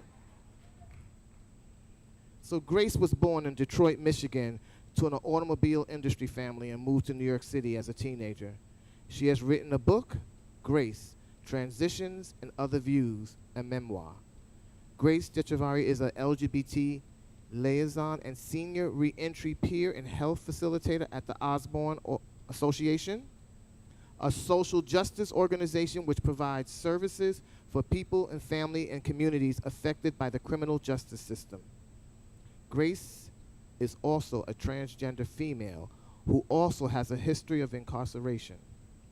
In 2017, Osborne created the LGBT component for all the services which they provide. Grace has become a recognized regional and nationally known advocate for individuals returning to the community post-incarceration. Grace is also a regional and national recognized motivational and outreach speaker who focuses on topics such as healthcare, PrEP, HIV, Hep C, COVID-19, transgender visibility, and liberation in all things human. That's the part I like the most, all things human. So y'all please give this woman, this tireless advocate for our community, for trans women, her flowers, Miss Grace Detrivara.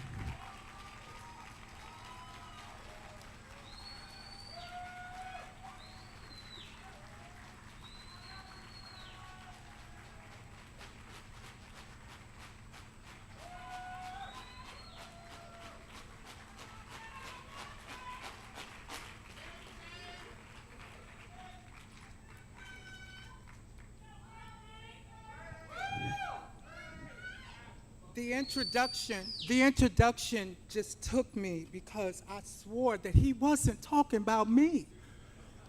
Because all I ever say and all I ever do was, I was just trying to save us to save me.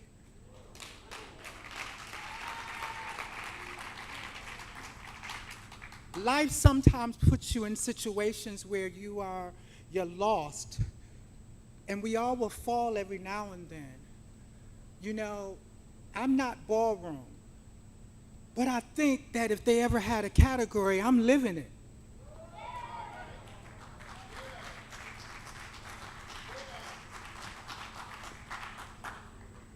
I remember the elders, the people that I looked up to coming through New York, people like Duchess Wong.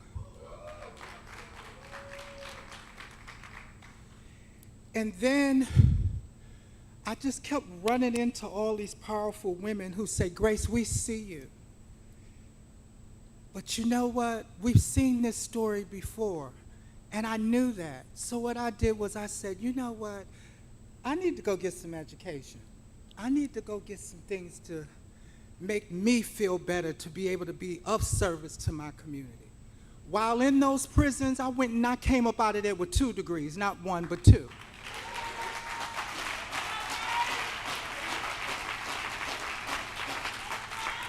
And after all those amenities and personal things, it still didn't feel right because I knew that there was somebody coming through Port Authority like I came through, and that they were gonna fall and they were gonna get up and they were gonna have a problem, and somebody had to be there for them. When Osborne hired me, I remember the president of Osborne saying to me, Grace, what are you here for besides a paycheck?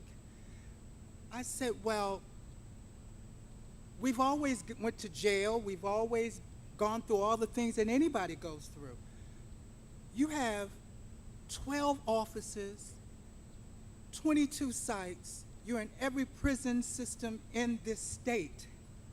There was no one representing the LGBTQ people, but we were there. So she said, well, what do you want? I said, I don't want anything special. I want you to make it welcoming and inclusional. Today, Osborne now is LGBTQ inclusive. We are hiring. And understand this. Understand that this is an agency that has been around since 1933. It took a black trans woman who had went to prison to come home and change policy. Today, I sit on boards where we do have a voice.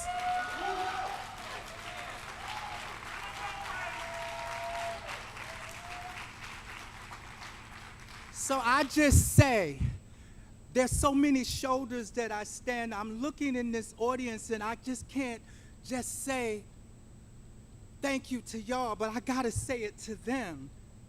Thank you, Ceyenne Doroshell. Okay? Thank you, Melissa Swartz. Thank you, Tabitha Gonzalez. Because y'all have been doing this work, and for a long while, I knew y'all saw me. But we gotta be skeptical who comes in our circle, don't we? They did not just accept me. They say, no, bitch, you gotta go do some things. We need to go see some stuff. And they still do it. I just want all of you all to know that if you know somebody today, tonight, or tomorrow who comes in contact with the criminal justice system, that we are now there at the tables now. Thanks, because of those women, they entrusted me and continues to make sure that I get it right and make sure that they get it right. I thank you all for acknowledging me. And Soldier, and you got my favorite. See, you got like, it's really spinning here for me because for years I have loved Brenda. But she know I also had a thing for Karen Covergirl. And Karen Covergirl was the first person who came to my graduation.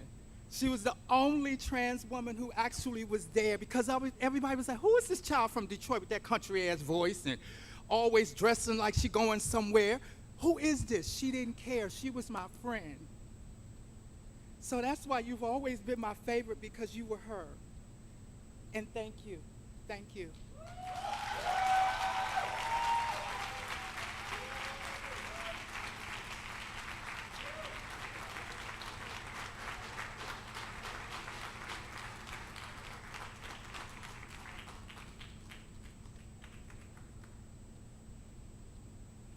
So you all know Grace. All right, all right. Okay. Now I'm going to honor organization because she just spoke this woman's name, and she's part of this organization. And one of the people who founded this organization came out and told a lot about his story last night, if y'all were at Revelations last night. And I remember when they first started and first organized. I'm going to talk about Ballroom We Care.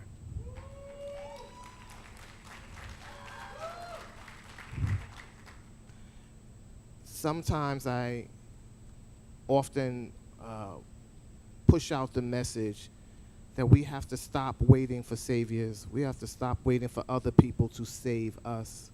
We have to do it for ourselves.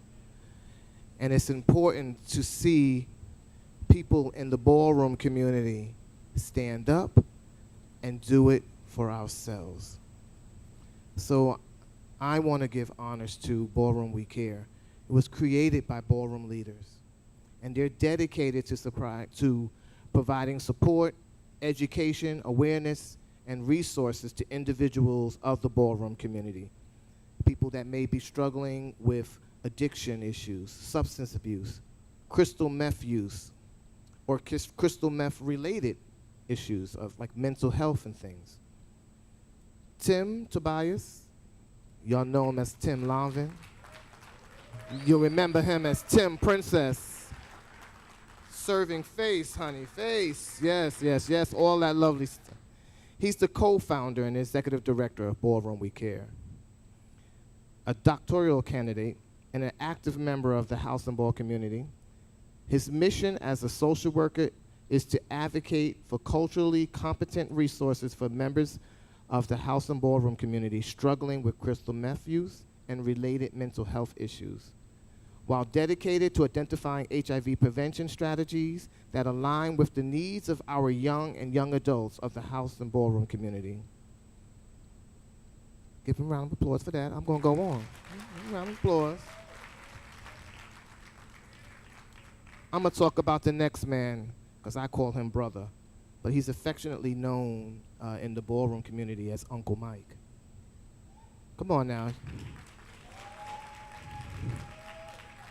Mike Haynes is a trusted leader and one of the founders of Ballroom We Care. He voluntarily devotes his time and energy into making sure that the needs are met for members of Ballroom. As a longtime leader of the House of Ebony and the ballroom scene, Mike is also known for his generosity and insurmountable love for his community. He upholds his ballroom status as icon through his dedication to his mission for the Ballroom We Care, that focuses on improving the lives of those struggling with crystal meth use and mental health illness in the ballroom community. The third person, wait a minute, give Michael his applause. Give Michael his.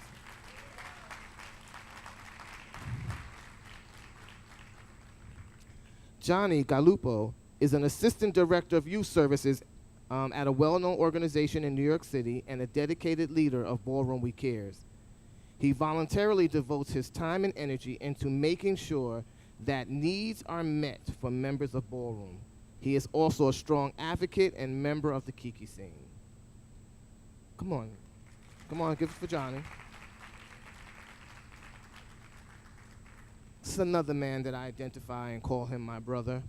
He is also a committee member and one of the people, and a board member, people that helped me to do a lot of the things and all these amazing events. He's a creative genius.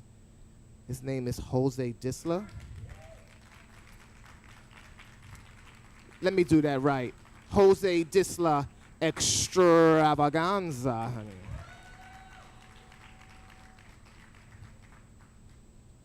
He's a hardworking, experienced, and trustworthy ballroom leader. Not only is he an asset and provides in his services voluntarily to Ballroom We Care, but he serves on New York City's Black Pride Committee. Say it again, Black Pride's Committee. He is also a leader and longtime iconic member of the House of Extravaganza. And in addition, he is ready to invest all of his time and energy into improving the quality of life for members of the ballroom that are struggling with crystal meth use and mental illness. So y'all give it up for Jose.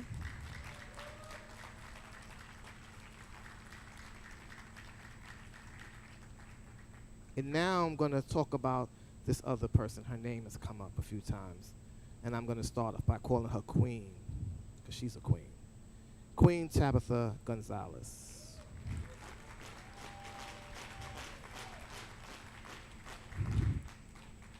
That's a strong woman there, and that's why I say queen.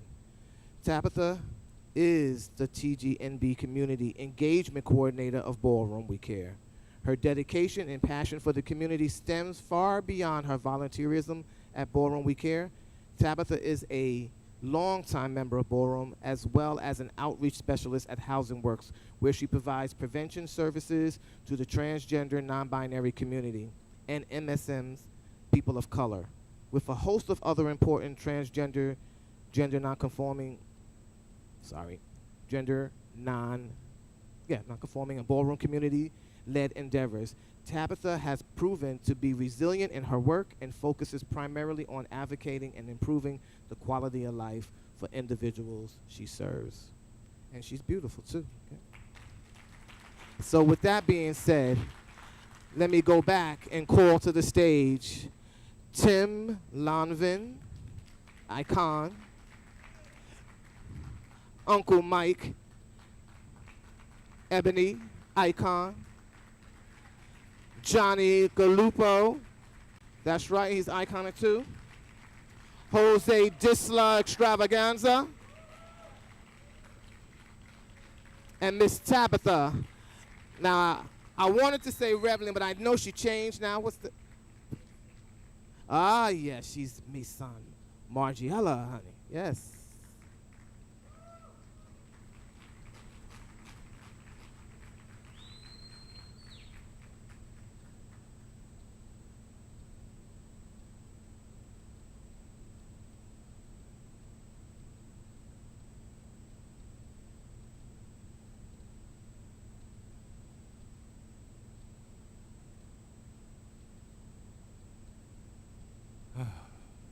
So y'all all know that I'm not good at public speaking.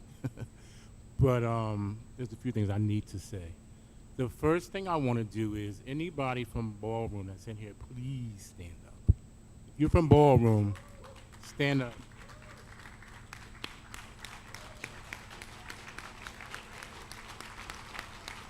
Yes.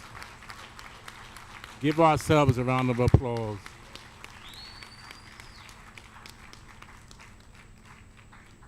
last night, right, I was at the event, I was speaking.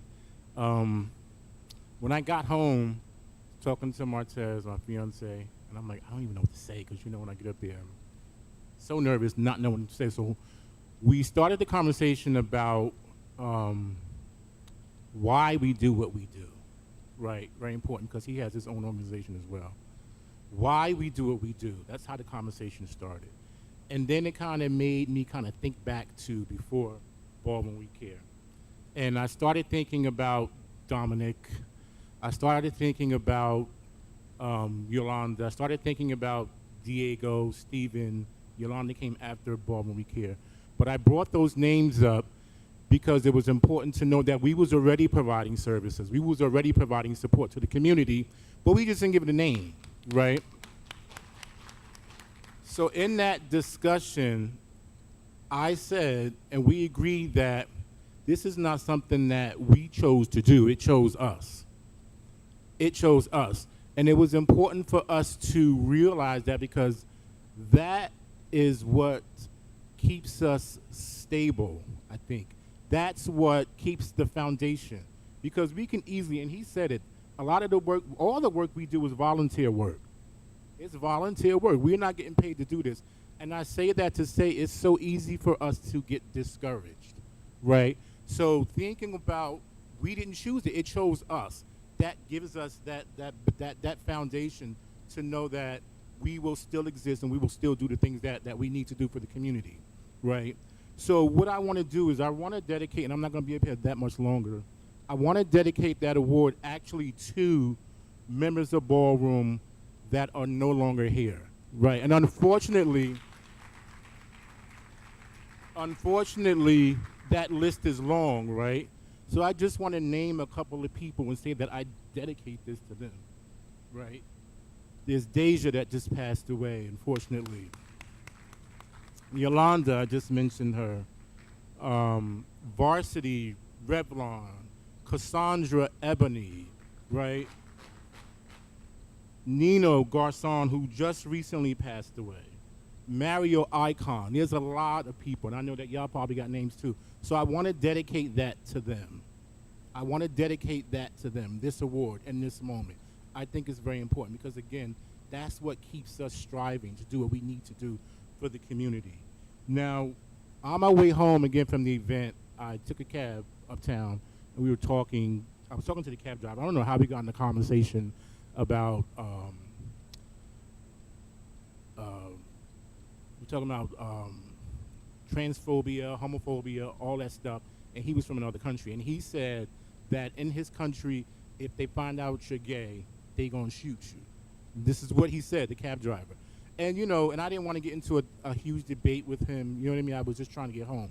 But and that really resonated to me, and it made me think about tonight, right, receiving this award and about what we do for the community and why we do it. So I said to him before I got out of that cab, I said to him that we were all born for a reason. We were all born to exist. We get that right once we are born, and nobody can't take that away from us. There's space here for all of us, and I left it with that, and I got out the cab, and that's when I started having a conversation. But I also want to add to that, too, is that we all have a purpose. So it's important that we know that we all in life have a purpose. And I honestly do think that this is our purpose. I think that this is our purpose. So I just want to leave with this. Everything that is faced can't be changed, right? But our late, great James Baldwin said, but nothing can't be changed until it's faced. So we got to know that. And I'm going to pass it on to y'all. Good evening, everyone. How's everyone feeling? Happy Pride. I'm going to make it brief. It is the 25th anniversary of Black Pride. And for the last 2 nights prior to this, I don't know if you attended the other events, Lee had a poster board that said, "What is Black Pride to you?" Now, just indulge me for a second. The work that we do kind of ties in with what he was asking these last 2 nights, right? we do outreach. We try to help wherever we can. We try to lead by example. We try to find assistance for those who need it. I know firsthand, because I'm on the board of Black Pride, how hard this man works, right? Every year is a struggle to make all of this happen. And he does it for the community, which in turn is what we're doing for the community. What I mean to say by this is, it becomes a responsibility. Once you reach a certain age, I entered Ballroom in 1986. I've been kind of more behind the scenes. I was always helping the girls to get ready, do this, that. I walked a few balls, but my passion is more in helping than being in the spotlight. A lot of times I go unnoticed, but that's okay, because the reward is what I put out, that smile and that thank you of gratitude that I get back. So with the work that Lee does and the work that we do, is all the same. It's a form of outreach for the next generation. And it is our responsibility to sort of pass the torch, the baton, each one take one and help the next generation, not to struggle with the struggles that we've endured, to try to make their lives easier, and hopefully in the future they will do the same for the next generation that is rising. Thank you.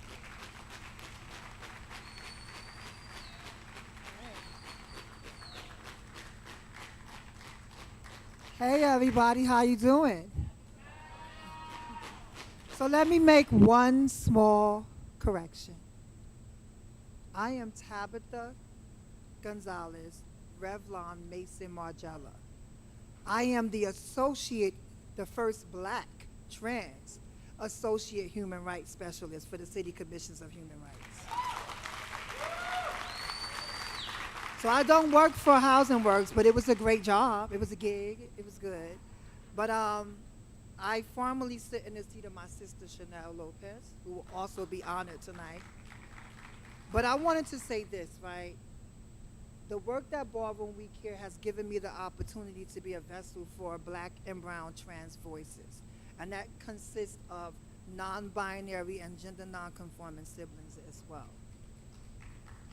And usually when we have these conversations, it's centered around trans femininity.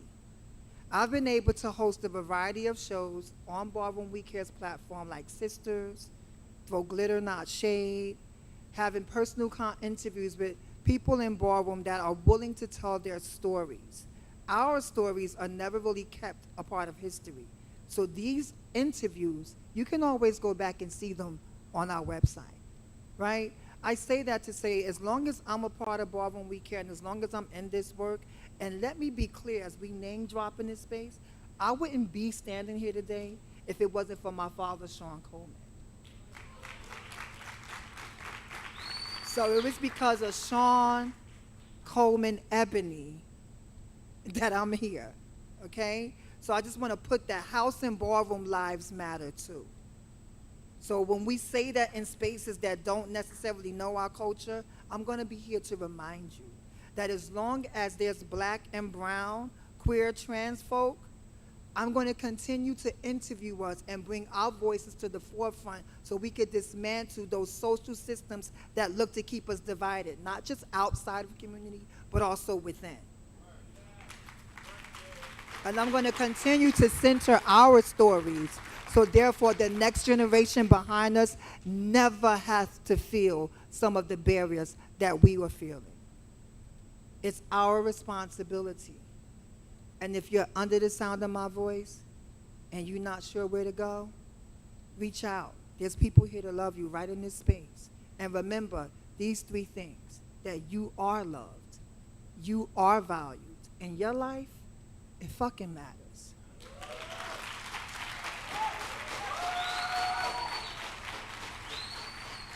Yeah. One more thing I wanted to mention too. We know, unfortunately, monkeypox is a thing.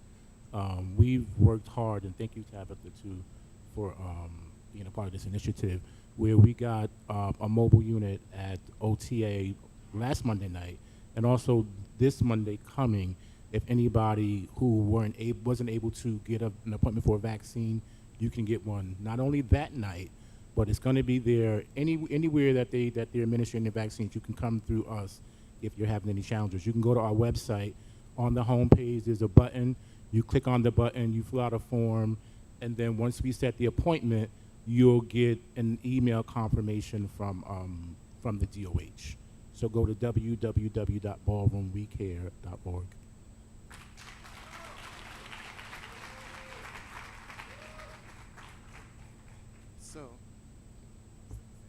So before you go away, I did get a phone call from Chanel, and I want to read a little something about it, and so I know that you're present to receive this for her. So let me read that to you. Give me a second, everyone. So I'm going to talk about Chanel Lopez. Yeah, give her a round of applause. So she has won an award here before. A lot of things, when the last time she was here and we gave her an award because she has been an outstanding advocate for this community for over a decade. And Chanel has been a community leader, especially for transgender and gender nonconforming. She has done plus-size modeling, she's done some acting, but Chanel, right now, as I'm speaking today, she is the first transgender liaison for the New York State liaison, right, for Commission on Human Rights, making her the only openly trans woman of color working for the government. Chanel's aspirations are to run for office, either for city council or public advocate.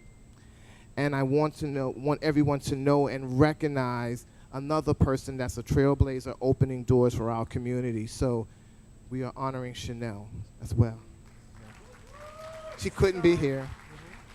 In the absence of Chanel, I'm going to go ahead and read something that was just sent to me from her. So Lee, it is an honor to receive this, but this is not only my award. This is the award that I'm sharing with all my trans brothers and sisters who are in the forefront, constantly fighting for our rights to exist. I want to say to my two sisters, Dominique Jackson and Tabitha Gonzalez, for being my biggest supporters, to the team, my family, and the governor's office, thank you for making my job amazing and rewarding. Also, I would like to thank you, Lee, and New York City Black Pride for honoring me. And she says, et cetera, laugh out loud.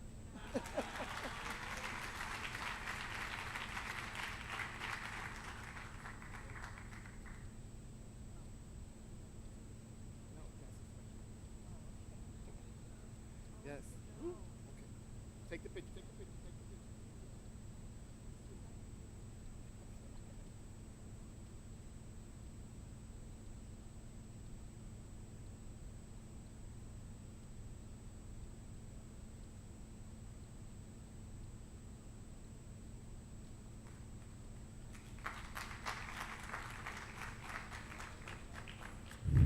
All right, so that leads to the next conversation that I want to have, and I want to, keep the program moving. But one of the things, Black Pride, again, does not happen in a vacuum. So I have to always constantly say that I have a whole committee of people that help me to pull all of these events together. And oftentimes, we neglect to talk about the people that are behind the scenes, that are running, that are helping. The people that come every single week to the meetings, and they can be grueling to talk about the events, to talk about what should happen, what shouldn't happen, how we're going to do it, and the big questions. Where is the money coming from? Everybody can inbox me saying, and you should do this, and you should have that, and why don't you get Beyonce, and and you should get this one, and you should get that one. Yes. And I love to sit back and go, you right, child. Yes, yes, yes.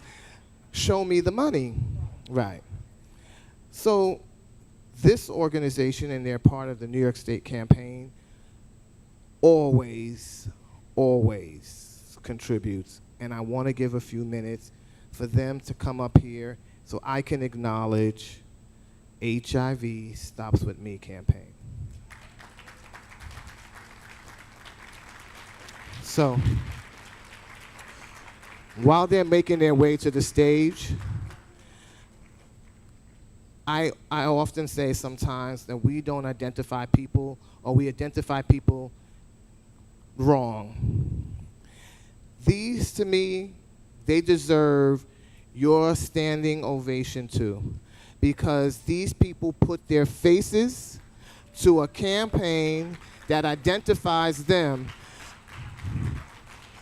And when we often see things that happen in our community, and people talk about this word called stigma, they put their face out there and face the critique. So the HIV Stops With Me campaign, and I want to let Sheldon talk a little bit more about that. And Sheldon, I thank you again for every year being consistent. I've been doing this now, running this for the last almost 13 years, 12 years. And Sheldon, you come together and make sure that I have the money that I need. So I thank you.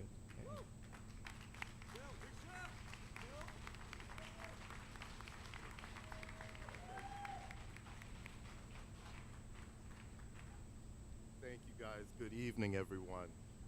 Being here in Harlem tonight, I mean, I've got to share my favorite quote by Langston Hughes. It says that he says, "You have to live the way your blood beats. If you don't, it's not that you live another life, it's that you will live no life at all." And HIV, for too long, has been a part of our community. You know, I can't go through tonight without mentioning, I think one of my spokesmodels that you may know, Hector Extravaganza. You know, but we could go on and on. You know, my spokesmodels, Jason Ward, Elizabeth Hernandez, you know, Leanna Thornton. You know, HIV has irrevocably changed the trajectory of the LGBT community worldwide, and certainly in New York. But what HIV Stops With Me is here to say is that you don't have to let HIV stop you. You don't have to let HIV control you. You don't have to let stigma limit you.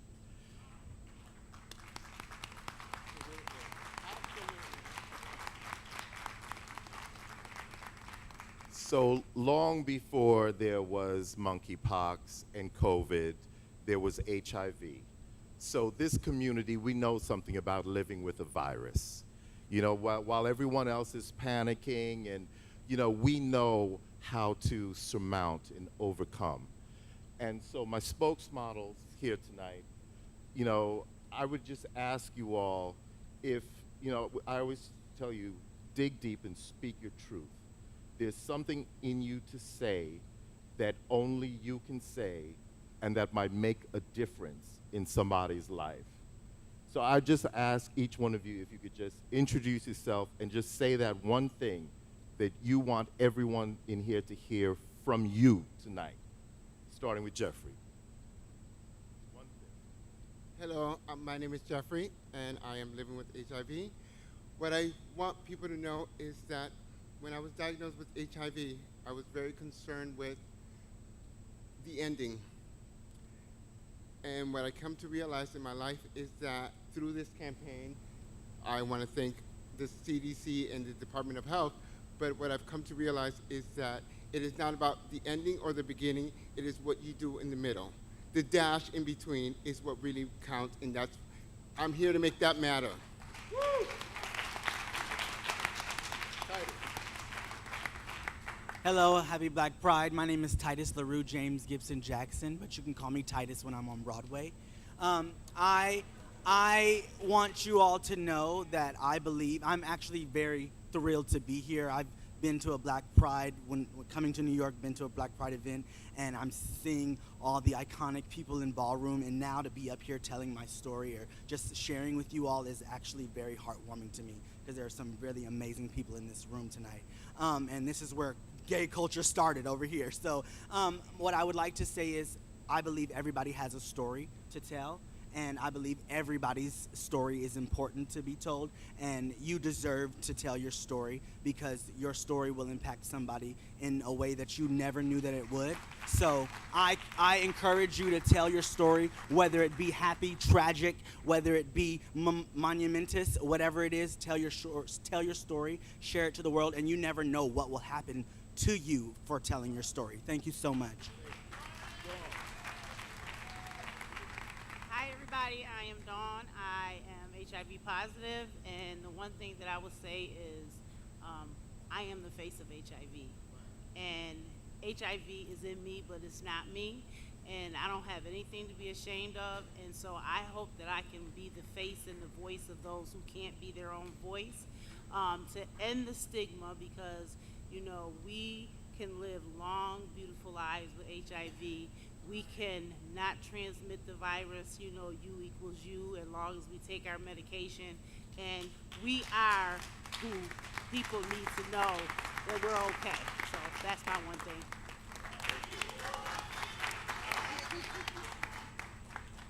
My name is Kareem, AKA Imperial Mizrahi. I just want to take a moment to thank Sheldon and HIV Stop With Me from even having a platform like this. Like, I'm just excited, you know, and happy to say, you know, I have HIV and I live with it. And that's what I want to tell people. I live with it. I live a great life. Like, I'm happy. And I thank God that I live, that it didn't, you know, take me under. So I just want to thank HIV Stops With Me and Ballroom for just having a platform and letting agencies come in and advocate and have these conversations, because we push things back. So I just think that we are here as a whole together as a family, and I think together we could do some powerful things.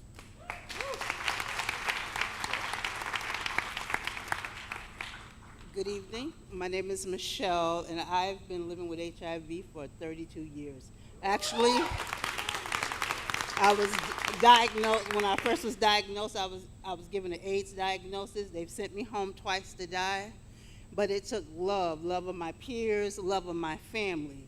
So if I would say anything, and I've been hearing that reverbing thing tonight, love, it takes love. Love for yourself, love to help help others. And so I come out and I stand out, show my face in Rochester, New York, where it's very conservative, and we struggle to get people to show that, hey, somebody has to stand up for us. So just spread love, know that you can live, because I'm still living.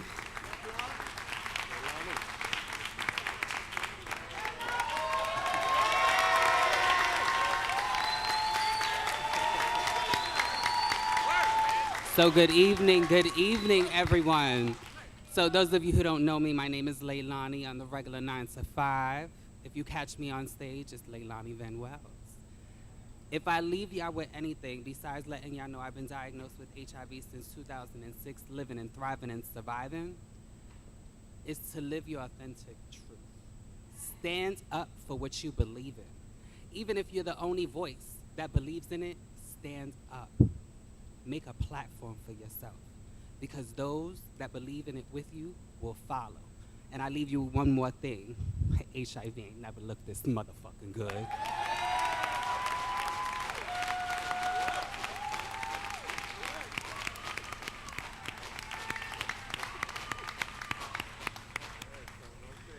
Hi, good afternoon, good evening, happy Black Pride to everybody. My name is Nico Flowers.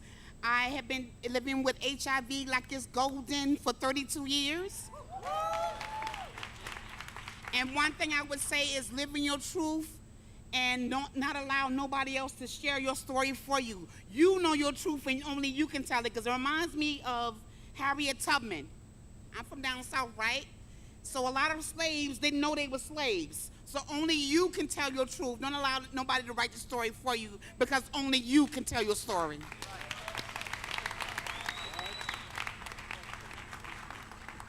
Good evening, family. My name is Rob.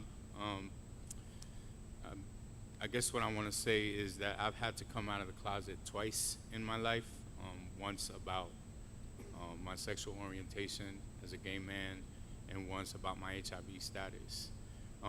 Both of those things were things that I was told that I should not be open about.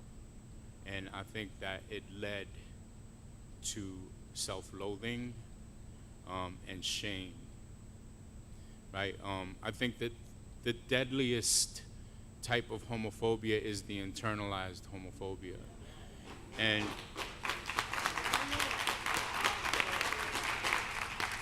And the deadliest type of stigma is the internalized stigma. And there were times, you know, and I have to shout out my predecessors, Luna and Grandfather Hector Extravaganza, who to me were the examples. When I was still very much in the closet about both of those things, I would look up and I would see them. And I would see their faces on the subways and on billboards talking about not just their sexual orientation, but also about their status. And I remember thinking, like, damn, those bitches have motherfucking nerve. And I never dreamed that I would be standing on this stage with these warriors, right? These warriors of the light. But here I am, right? And so what the campaign has really afforded me was to break the chains of my shame and to be that example for somebody else. So if you're in this room and you're still in the closet about any aspect of your identity, if you're lying about your HIV status, I feel your pain, but there is freedom on the other end. So come out.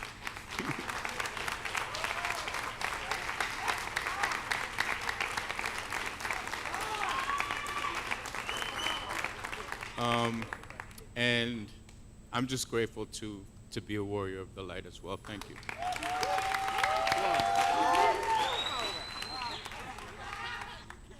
How am I supposed to follow that? I'm just saying. Hello, everyone. My name is Victor Andrew McCorkle. You can call me Vic. I've been living with HIV for going on 20 years. I know I don't look it, but I'm 45 years old. You know, and I'm here to tell you that I had a whole nother thing I was gonna say, but I'm gonna be real with y'all.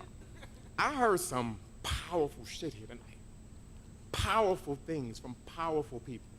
And if I leave you with one thing, it may not be with the HIV Stops With Me campaign focus. Vote. Vote. We are under attack in ways we haven't been in a long time. And you just heard it here tonight. A lot of our old warriors are gone. They're not here to fight for us the way they used to. You know what I'm saying? I never had a voice. I didn't have a voice before. It was on the shoulders of people who came before me to fight for the rights that I have, that I can stand here before you, feeling the way I feel, doing the work that I do, and enjoying. There's no stigma attached to my HIV. I don't know about you, but ain't no stigma attached to my HIV. I've been living with it for 19 years. I've had a phenomenal career, and it's only getting better. So I'm here to tell you, regardless of what your status is, live your best life. Don't let nobody stop you. Stand in your truth, show up, and show out. Don't just show up. Show out. Because that's what we need in 2022.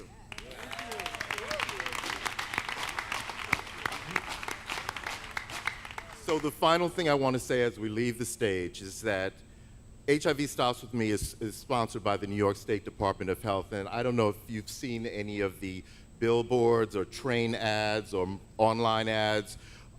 When you're a spokesmodel, your face is plastered all over New York State with your HIV status. So trust me, if you don't want to tell anybody you're HIV positive, you don't want to be a spokesmodel, okay?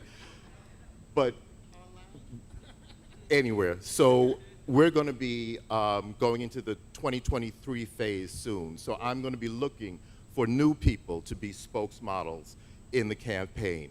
So if you are HIV positive and willing and ready and able to be open with your status and be a voice, be a beacon, be a warrior to the community here in New York, I want you to go to hivstartswithme.org and click the Contact Us and send me your contact information. And I'll be starting interviews next month for 2023 spokesmodels. So thank you for listening to us, and God bless everybody. Yes. Sheldon, I thank you so much. HIV starts to be heroes. These are heroes. These are heroes. Thank you so much. Thank you, everyone. Thank you.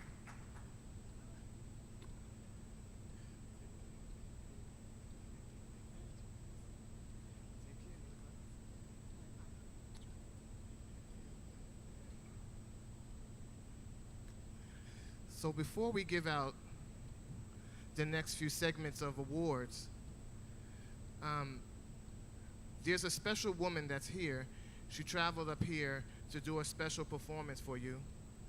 She is the first transgender to play and perform for a sitting president. Come on, give her a round of applause.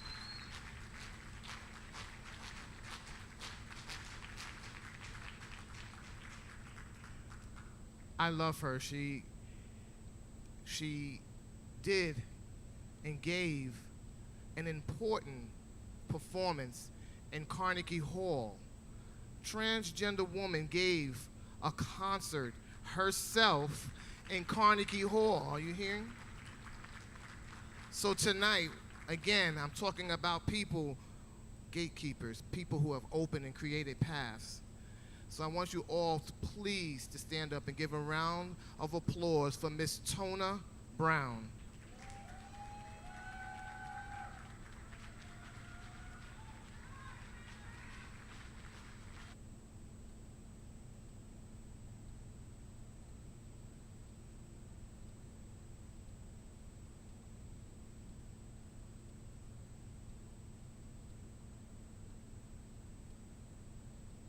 Thank you all very much. I just want to say that it's a deep honor for me to be here. It's a deep honor to be recognized by my own. Many of you know that I live in Virginia, so it's great to be able to come up here and see so many beautiful faces and so many people, and to be honored by a dear friend of mine, Lee.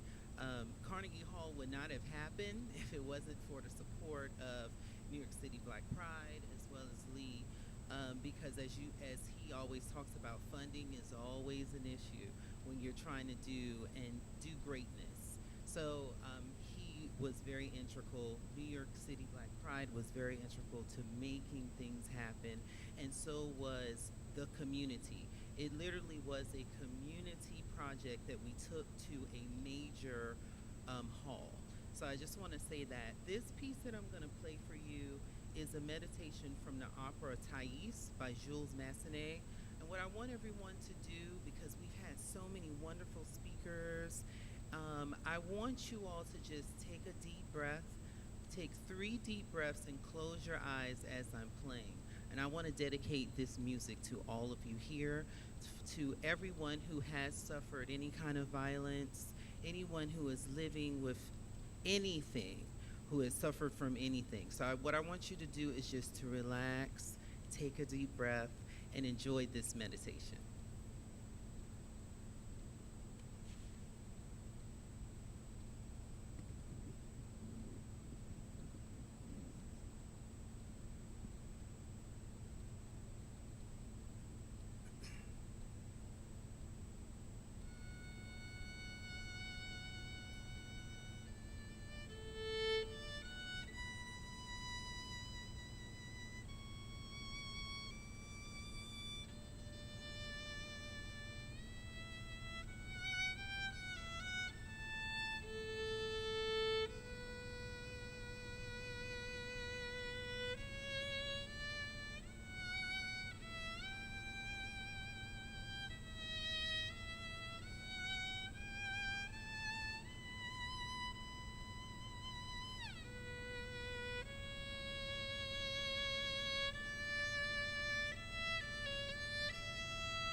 Y'all give her a round of applause one more time.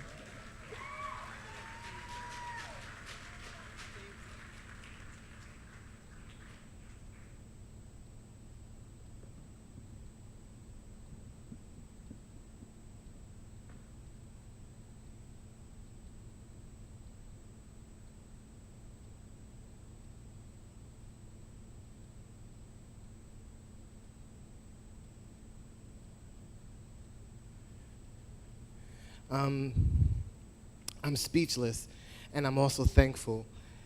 You could hear a pin drop in the room when she was playing, and I think that that was one of the most beautiful moments right there for Black Pride right there, to show culture and things that we are achieving and things that we do and the positivity, right? The force, the beauty of what that was just now. So I thank you all for giving her that love back from our community that she represents.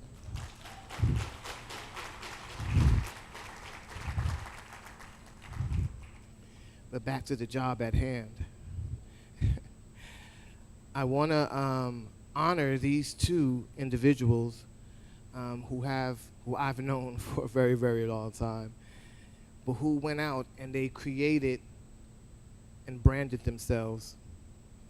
And one, I would say, it's like a grandbaby to me.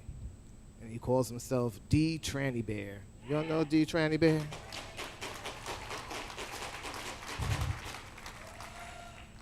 And this other woman is beauty, and she performs, and she is talent. She's also part of Ballroom. She's in the House of Infinity. People probably didn't know that, but I'm gonna tell you. And I'm talking about a company they call Double D Productions. Give them a round of applause.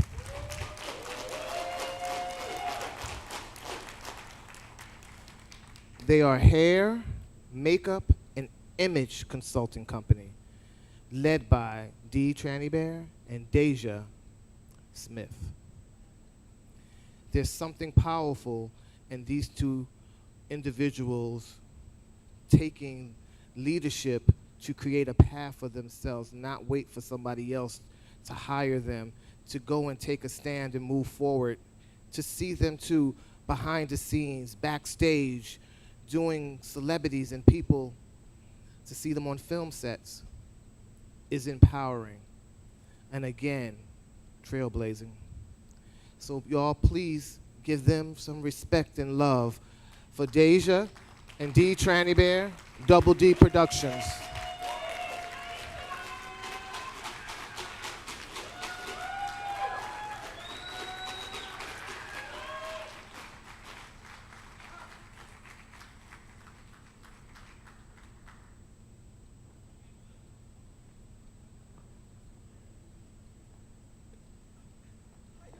Hi, everybody. Thank you, Lee. Thank you so much. Wow. We didn't prepare any comments. We thought we were just going to come up and do a little head nod and keep moving. But We'll just go off the cuff. It's okay. It's okay. Yes. We're behind the scenes for a reason, because we do also love to provide support to our community, because our community is who supported us and got us here. Lee has known us for so long, from when we were performing at Escalita. Probably don't remember me as a 13-year-old on Christopher Street running around trying to be too grown, but I remember so many faces of the people I see here tonight, so it means the most to be awarded by our own community. Yes, Double D Productions. That's right. Well, we wanted to make sure to really create a space, honestly, where everybody is not only like seen and appreciated for who they are, but like a bias-free beauty. Beauty has always been so exclusionary, and we wanted to make sure to break that mold and really build the table to tell the stories that need to be told, especially for trans and non-binary people, to have their stories told from us, like as a community, and not just from cis people that have no idea what it means to actually live and breathe our air, okay?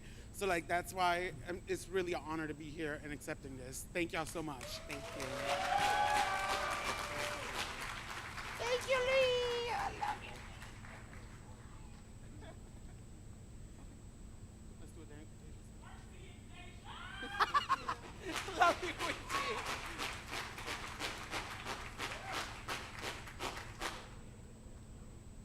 Thank you.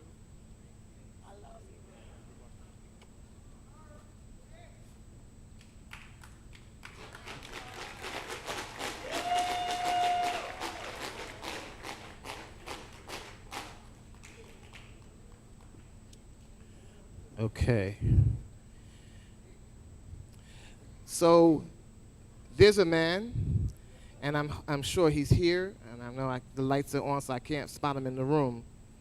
But he works with the person that I call, Father Black Pride. The first Black Pride was in D.C. Do you guys know that? Okay, yeah, that deserves a round of applause. Come on, man. And this man works tirelessly for his community, taking the reins, doing so many things. His name is Kenya Hutton.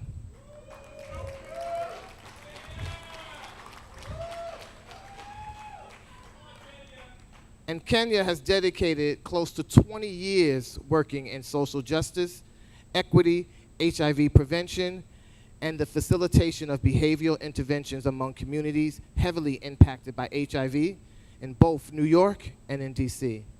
He has been an advocate for HIV prevention on local and national levels while bringing awareness to LGBTQ young adults and members of the house and ball community.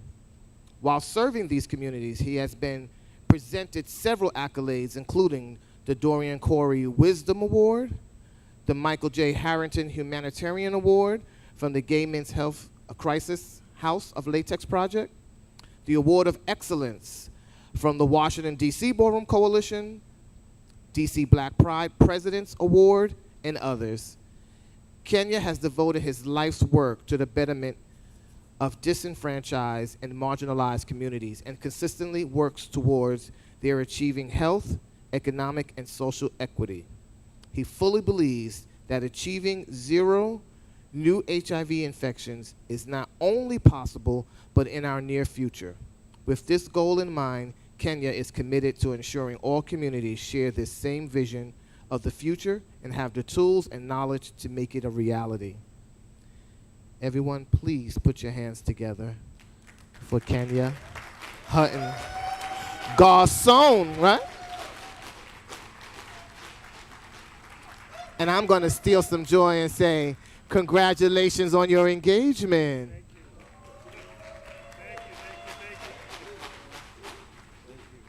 Oh, hey, see, what was that I heard? CDG, yes. Thank you, everyone. My name is Kenya Hutton, also known as Kenya Garçon. I'm going to take this off. That light's glaring.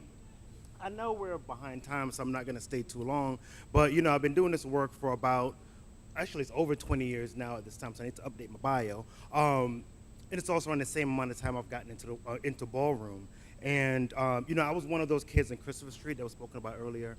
And I was one of those kids that snuck into the Oxscout Middle homemade fake ID. I did. And it's from what I saw happening in my community and what I saw happening in ballroom that got me into the work that I'm doing right now, which has led to this career. And, I've worked for JMHC, Jersey City Connection, so forth and so on. And then when I relocated, to tell you a little story, when I relocated to DC, I worked for Us Helping Us, helping individual prostitute survive. I've always been in the helping people arena. And when I met the individual he talked about, that's they call the father of Black Pride, Earl Folks, he was told not to hire me because I'm in ballroom, right? And everyone told him, he's in ballroom, he's gonna rob you blind. And his response was, well, I have nothing to rob. So, whatever. And, because that man took a chance on me almost 13 years ago, I now stand before you as a deputy director of the world's largest Black queer membership organization in the world, okay? I'm ballroom, a ballroom person that they told not to employ, took an organization that was only making $75,000 a year to now a multi-million-dollar organization. Okay, we just brought on Uganda, we just brought on ballroom in Nigeria. We are, and now the organization stands firmly behind ballroom. So it's amazing to be in a space with everyone and see so many accolades being given to ballroom. So I want to thank community, and especially getting an award from ballroom is always a special thing for me. So thank you so much. I want to say thank you to my ballroom family, the House of Garçon that's here. I want to say thank you to my fiance. Thank you, everyone. Thank you to the New York City Black Pride Board. Thank you, Lee. Comme des garçons.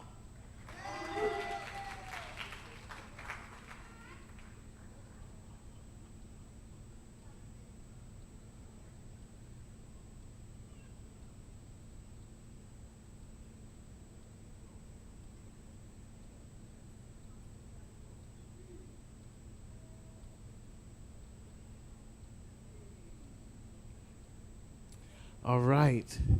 So we haven't had this award ceremony in the last couple of years. Obviously, everyone knows that because of the various forms of lockdown that we have been in because of COVID. But one of the things that I wanted to make sure that I did do was to make sure, as you could tell, a lot of people have this intersectionality with ballroom. We constantly overlook that ballroom is that thing, right? It's that space, it's that place. And so it was a way to help me to find who I am and how I identify and coming out of my shell. So I want to recognize some houses because every year I try to place some history on ballroom, right? And that's a good thing, everyone. That's a great thing. That's an applaud that. It's because so many people here that are showing you all the things that they're doing in the world, but some of the things that they do have in common, they found themselves through ballroom. So I want to recognize these three houses as to say that I didn't skip, even though we couldn't be here, but I didn't skip any years. I want to acknowledge the House of Leviticus.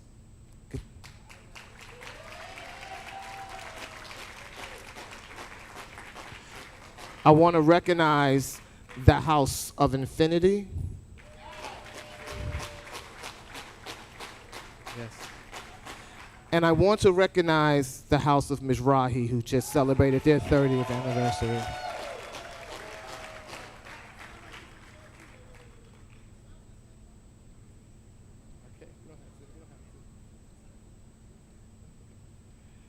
All right. Come on up here. I see Infinity. Come on.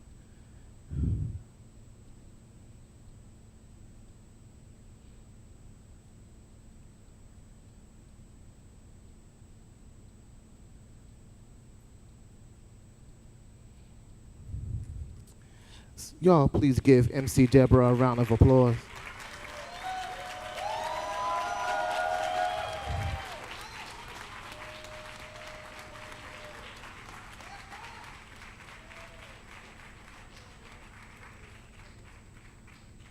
This is over 30 years of ballroom right here. Come on now, give him a round of applause.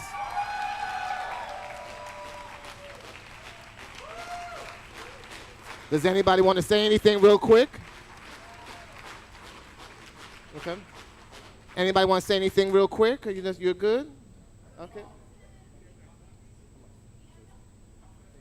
Thank you, everybody. On the house, thank you from the House of Infinity. We're very grateful for this award, and we're honored and pleased. Thank you.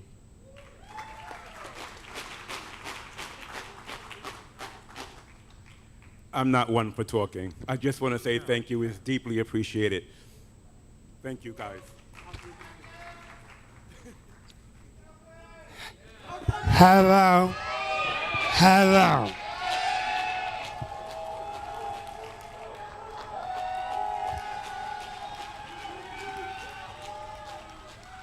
If it wasn't for Junior, I would not have been accounted.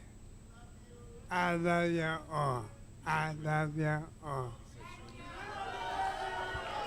He said if it wasn't for Junior, I would not be accounted. And I thank you so fucking much. Thank you.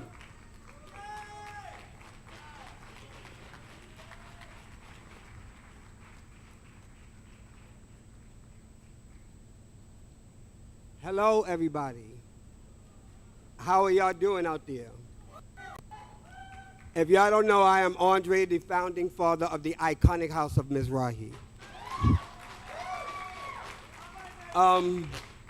One, this is so humbling because where I came from New York City, one. I was born in Brooklyn. I'm black and I'm fucking proud, bitch. I've been proud from a little bitty boy. So I'm humbled. Why I'm humbled is because this is my life. If anybody know me, I love where I'm at. I love who I am. I pushes everyone to become whatever they can be in their life, to go forward and do whatever you need to do. I am black, I am proud, and I am honored humbly that I am honored because of my 30 years of Mizrahi. It is so hard to keep any establishment open. And in my 35 years of being in this community and coming out, my son is 35 years old, so that's how I know exactly how long I've been here. And when I came out, it was so hard, basically, period. And a lot of people don't know, Sean Coleman is the one that brought me to my first gay anything. Yes, gay anything. See, a lot of people don't know, we never sit here and tell our history about where we came from. I known this man from 13 years old. He grabbed my hand and said, let's go here. I was like, no, but then we end up there. I just want y'all to know this is our life. Love it. Grasp it. Do whatever you have to do to move forward and be powered. And wherever you are at, you stay there. And I don't care if you're going through thick and thin, because I promise you, God will show you the way. It don't matter. God will always show you who is first. And if you stay humble, please, please, stay fucking humble. Humble is the key of everything. You could be a millionaire, but if you're not humble, they will walk past you when you hit that floor. Do you understand me? And this is why I am the man I am today, from God, my mother, and Ballroom. And this is the truth. I would not be here if it was not for Ballroom. I just want y'all to I love you. I love you unconditionally. Why? Because this is my heritage, where I came from, and you gave me that. I appreciate this from the bottom of my heart completely. I love y'all. I'm going to stop ranting, but at the end of the day, I wanted y'all to get a piece of Andre, because this is who I am. I will never change for no one. I am humble. I will stay that way. God bless everybody, and I love you.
Right.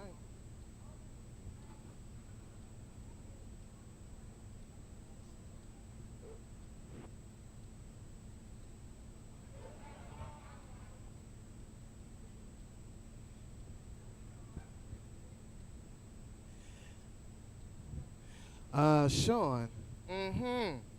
Y'all give a round of applause for Sean Coleman, Destination Tomorrow.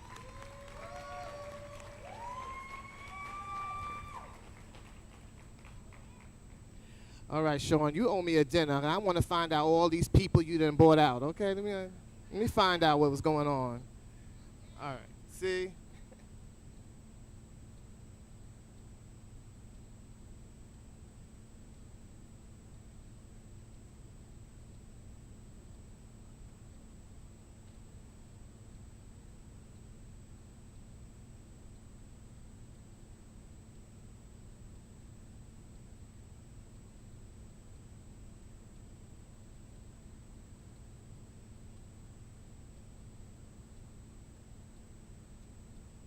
All right, so I'm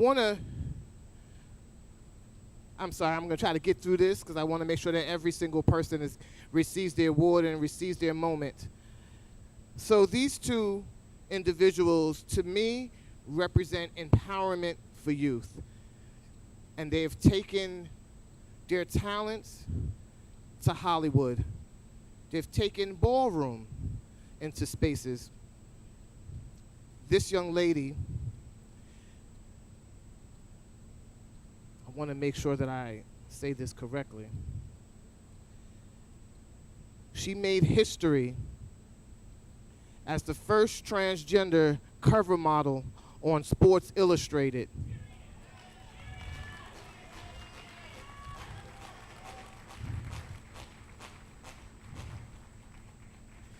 She is one of the few openly trans models to really hit and walk and do their thing on the runway.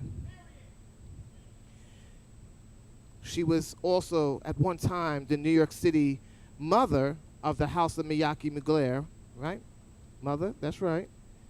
And she made an international name in competing in balls in the category around the world, right? Competing for face. She also was in this amazing film, a Martin Scorsese film, called Port Authority. Did you all see Port Authority? And if you haven't, you need to see it. And she was in that movie, and she also starred in it with another young man that calls me uncle. His name is Africa C. Qualls. Come on.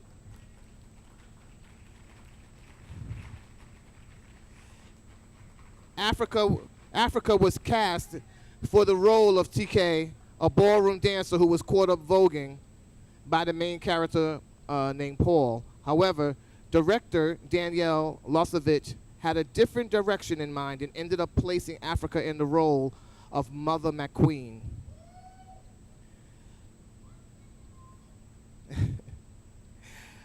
Please, you all, give both of them some love, respect for these young people that are taking culture to new spaces and new places, creating paths for the next generation. Because they did, the next generation will be able to do that. So please give them the offer.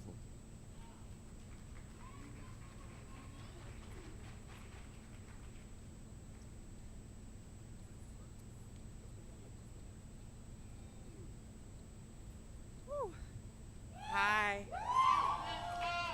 Wow.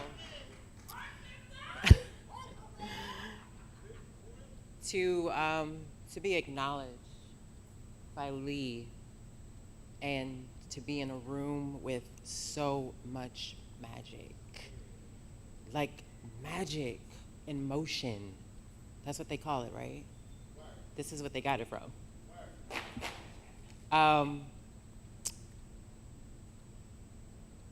To be with my peers, my sisters and my brothers, and also my colleagues. You know, to say that we are colleagues in entertainment and just being Black and queer and trans in entertainment, that is so new. That is something that is so powerful. The whole world for hundreds of years have been trying to erase our magic, and we are now front and center. Whew.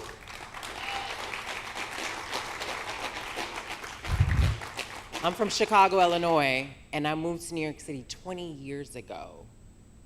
I came here on the Greyhound bus, and I arrived at Port Authority.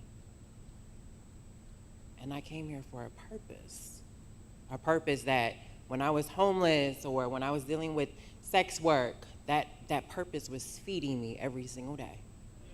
And I don't often share those stories or go out and have those camaraderie moments because I have a purpose.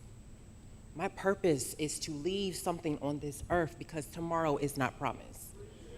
Tomorrow is not promised. So I have to live my truth every second because they're trying to take my breath away every second.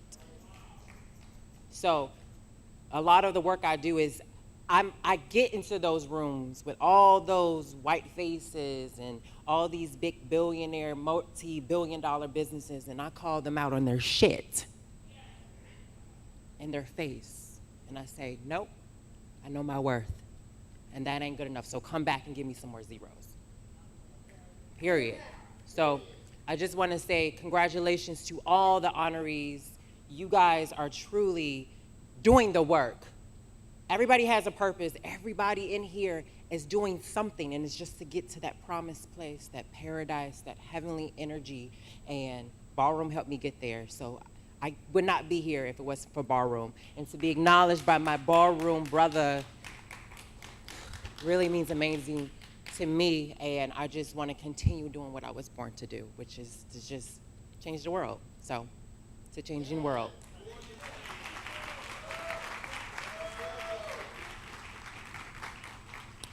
Hey y'all, I'm Africa. Good evening. So, I'm gonna keep it real brief. You know, I don't want to get too caught up in myself, but I am a Southern man from South Carolina who was raised by a pastor. That should say a lot. I moved to New York City in 2010 and was introduced to Luna Khan, who is my father, Tyra, Dominique Jackson, who is my mother, and a lot of important people. I could go on, Aisha, Dior, I mean, I could really just go there. I've met a lot of great people, and all these people told me that I had something, there was something special about me. And I could never understand it, but I can say one thing, Ballroom definitely encouraged and built a thicker skin for me. And I started off doing HIV prevention, and that was my life at first. But then I just felt like, what else can I give my community to make them feel as though they can, not even feel, that they can know that they can go far. So acting just came out of nowhere. And I was just like, you know what? There's so many kids out there who are looking for people to look up to. And I just want to continue to be that person. I want to be one of those people, like Lena. Like my father, Corey, you know, I'm a St. Laurent, and what I can say is that I come from a very supportive background. And to end it all off is I just want to say thank you to my Uncle Lee for acknowledging me and seeing my talent and just being noticed by my community, because it feels good when people can see the work that you do, because baby, I do a lot of work. And it feels good right now to be acknowledged. So thank you so much, and I want everyone to have an amazing night. And congratulations to all of the awardees tonight.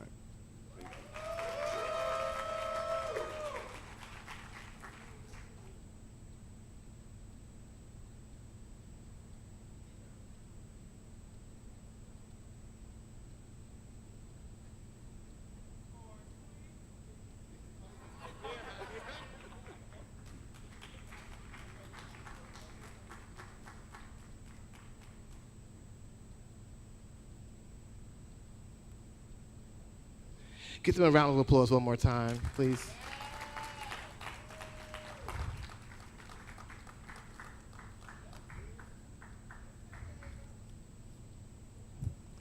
All right, so I want to make sure that I know I wrote a little something I wanted to say, and forgive me here. Here's some things here.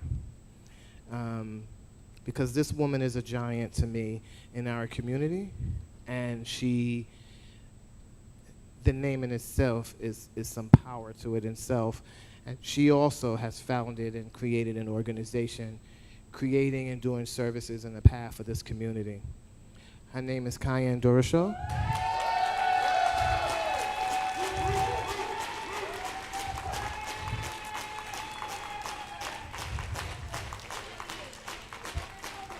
And I'm going to start off and say, no voice of change has been more powerful than that of Ceyenne Doroshell, who's been in a fight for decades.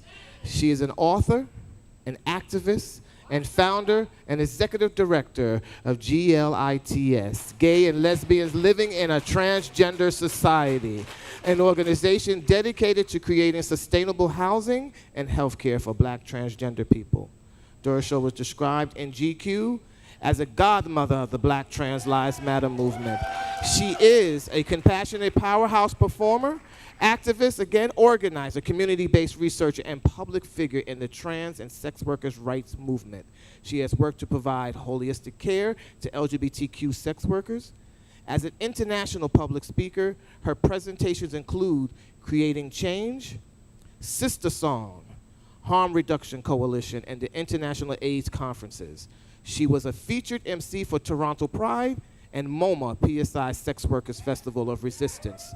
Lifting her voice as a trans woman of color, Ceyenne has been heavily featured in the media, has performed on television in Showtime's Oz, the documentaries Red Umbrella Diaries, and Miss Major. Known for her skills in the kitchen, Ceyenne co-authored the Caribbean Cookbook, Cooking in Heels, while incarcerated on prostitution charges. Ladies and gentlemen, wait, woo, woo, come here, sister.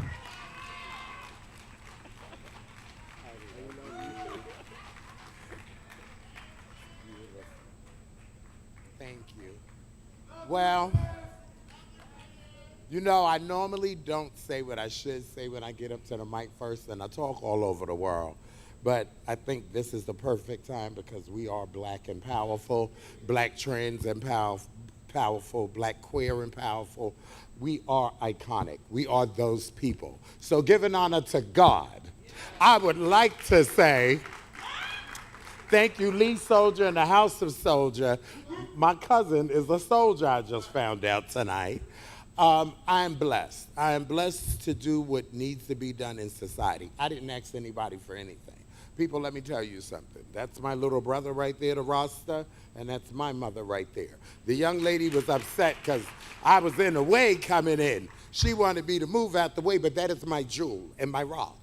And I will take my time so she can walk slowly. So I just wanted to clear that up so you know.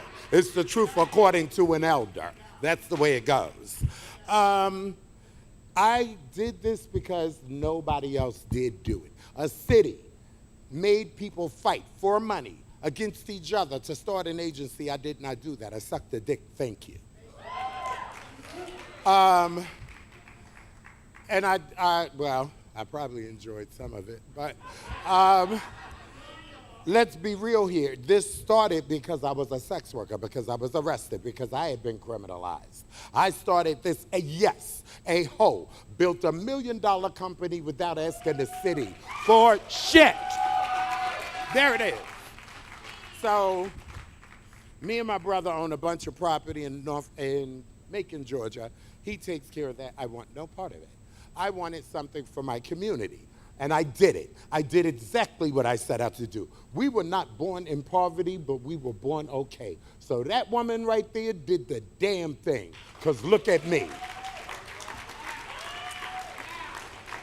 Mommy, I love you. Lord, I love you. And my mother is here. So that's you know, we have been through so much. We have had our ups and downs. We've had it. Because back when you were trans and you were growing up at my age, there was no Bible for her that said you were going to give birth to a transgender child. But look at us today. I'm holding her hand. I'm dressing her up. She's taking all my designer frames. But she is a mother. I am right now. I'm doing so much. I just had a double mastectomy, so right now I'm not okay, but I look okay, I hope.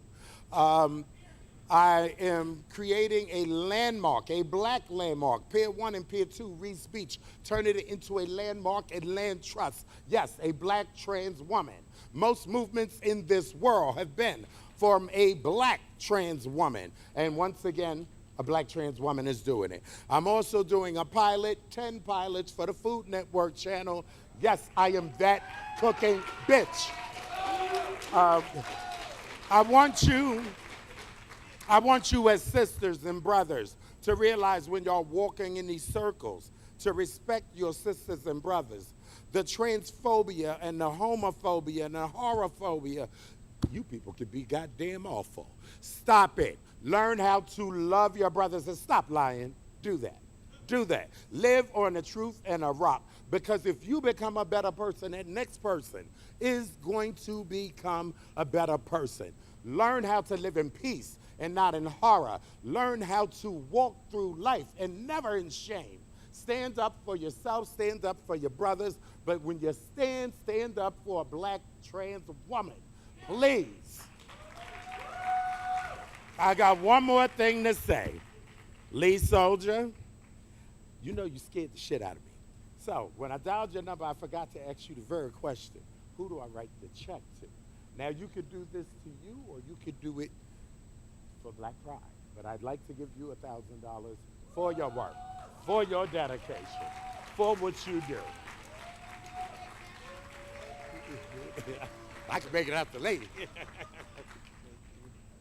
And I'm going to be completely transparent. Write it out to Black Pride because it needs it, honey. You got it. You got it. Thank you. Getting that money is the hardest thing in the world.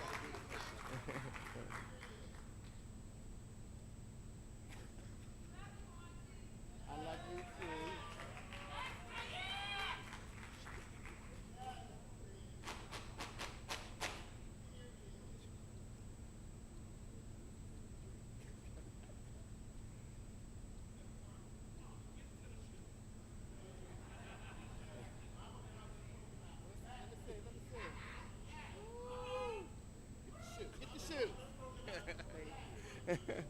Thank you so much. Thank you.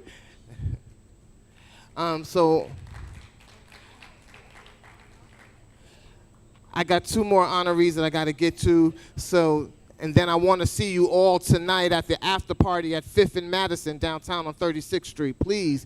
Yes, and the first hour is free to everybody. So get on down there, honey. It's free, and get some drinks. All right. So I want to honor, this man has been here before. He's even was a host for me here, and we've honored him before.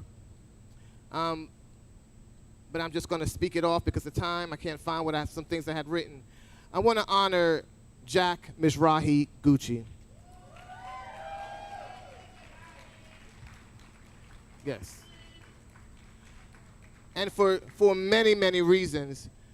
But Jack, not just about producing Legendary, not just because of his roles on polls, not just because he is the orator and the voice, the commentator of Ballroom, but because Jack has been creating spaces for our community, uplifting the Ballroom community in unique in ways that is deserving of this community. So I hope Jack is here because I didn't get, is he here? Come up here.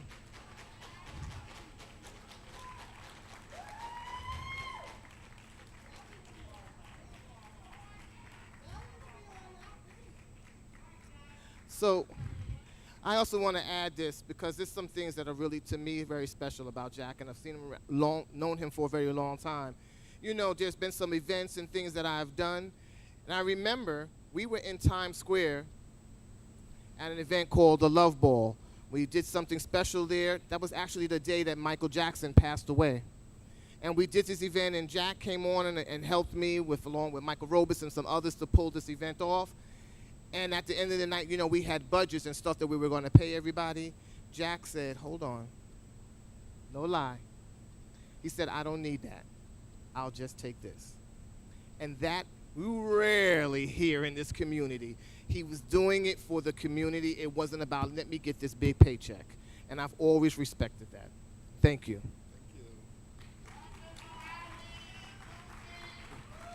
Well, thank you, Lee, and congratulations on your icon status. Give Lee a round of applause. There has just been some amazing recipients, and there's been some amazing people in the audience that makes the fabric of our community. Whether you're ballroom or not, if you're black, person of color, trans, bi, non-binary, everything under. Can we just go back to calling each other the children? Okay, I've watched everybody trip up tonight on trying to remember LGBTQIA+, but you know, at the end of the day, we have to stop the divisional lines and make sure that everybody is included. Right now, we have the opportunity to tell our stories like we've never been able to tell them before. And trust me, that was one thing when I first stepped into the scene, I believed from day one, and I'm going to believe all the way up until my last days, is that we are a unique group of individuals with unique stories that is going to change and continue to mold the world.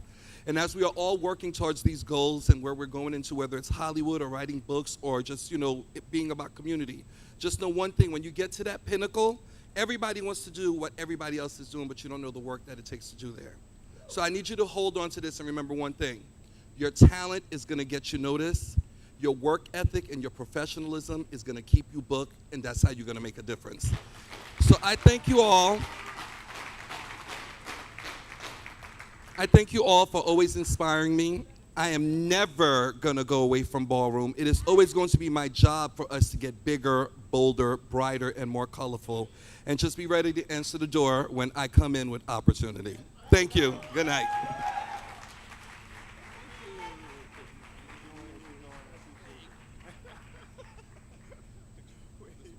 Wait, let's take a picture.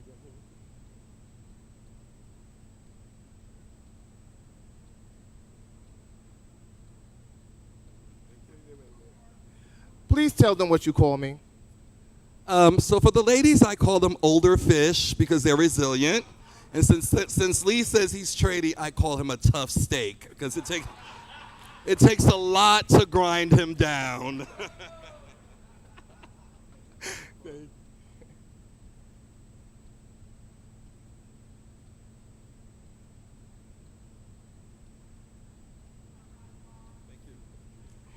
All right. All right, so before I wrap this up, I want to talk about this couple right here who have created an amazing empire, an amazing business. And so they were here today also in service of this community and in service for you. And they have been one of my sponsors for the last several years. They have a lounge here in Harlem called Lambda Lounge. They have now opened a club space here in Brooklyn called Club Lambda, and I'm talking about the vodka brand called Lambda Vodka. So please, please give a round of applause to Charles and Richard from Lambda Vodka.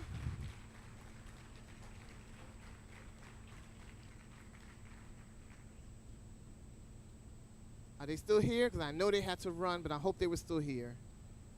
All right, so listen, everyone.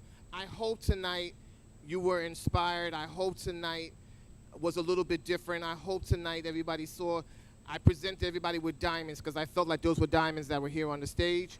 And I hope that message was received as that. And I hope the rest of this weekend you are continue to be inspired. Happy Black Pride. Thank you all for coming. Thank you all to the honorees. Thank you all to the past honorees, to those legends and pioneers that are still here with us. And please, tonight, 5th and Madison, down on 36th Street between 5th and Madison. Be there tonight. It's free for the first hour from 10 to 11. Good night, everybody. Please get home safely.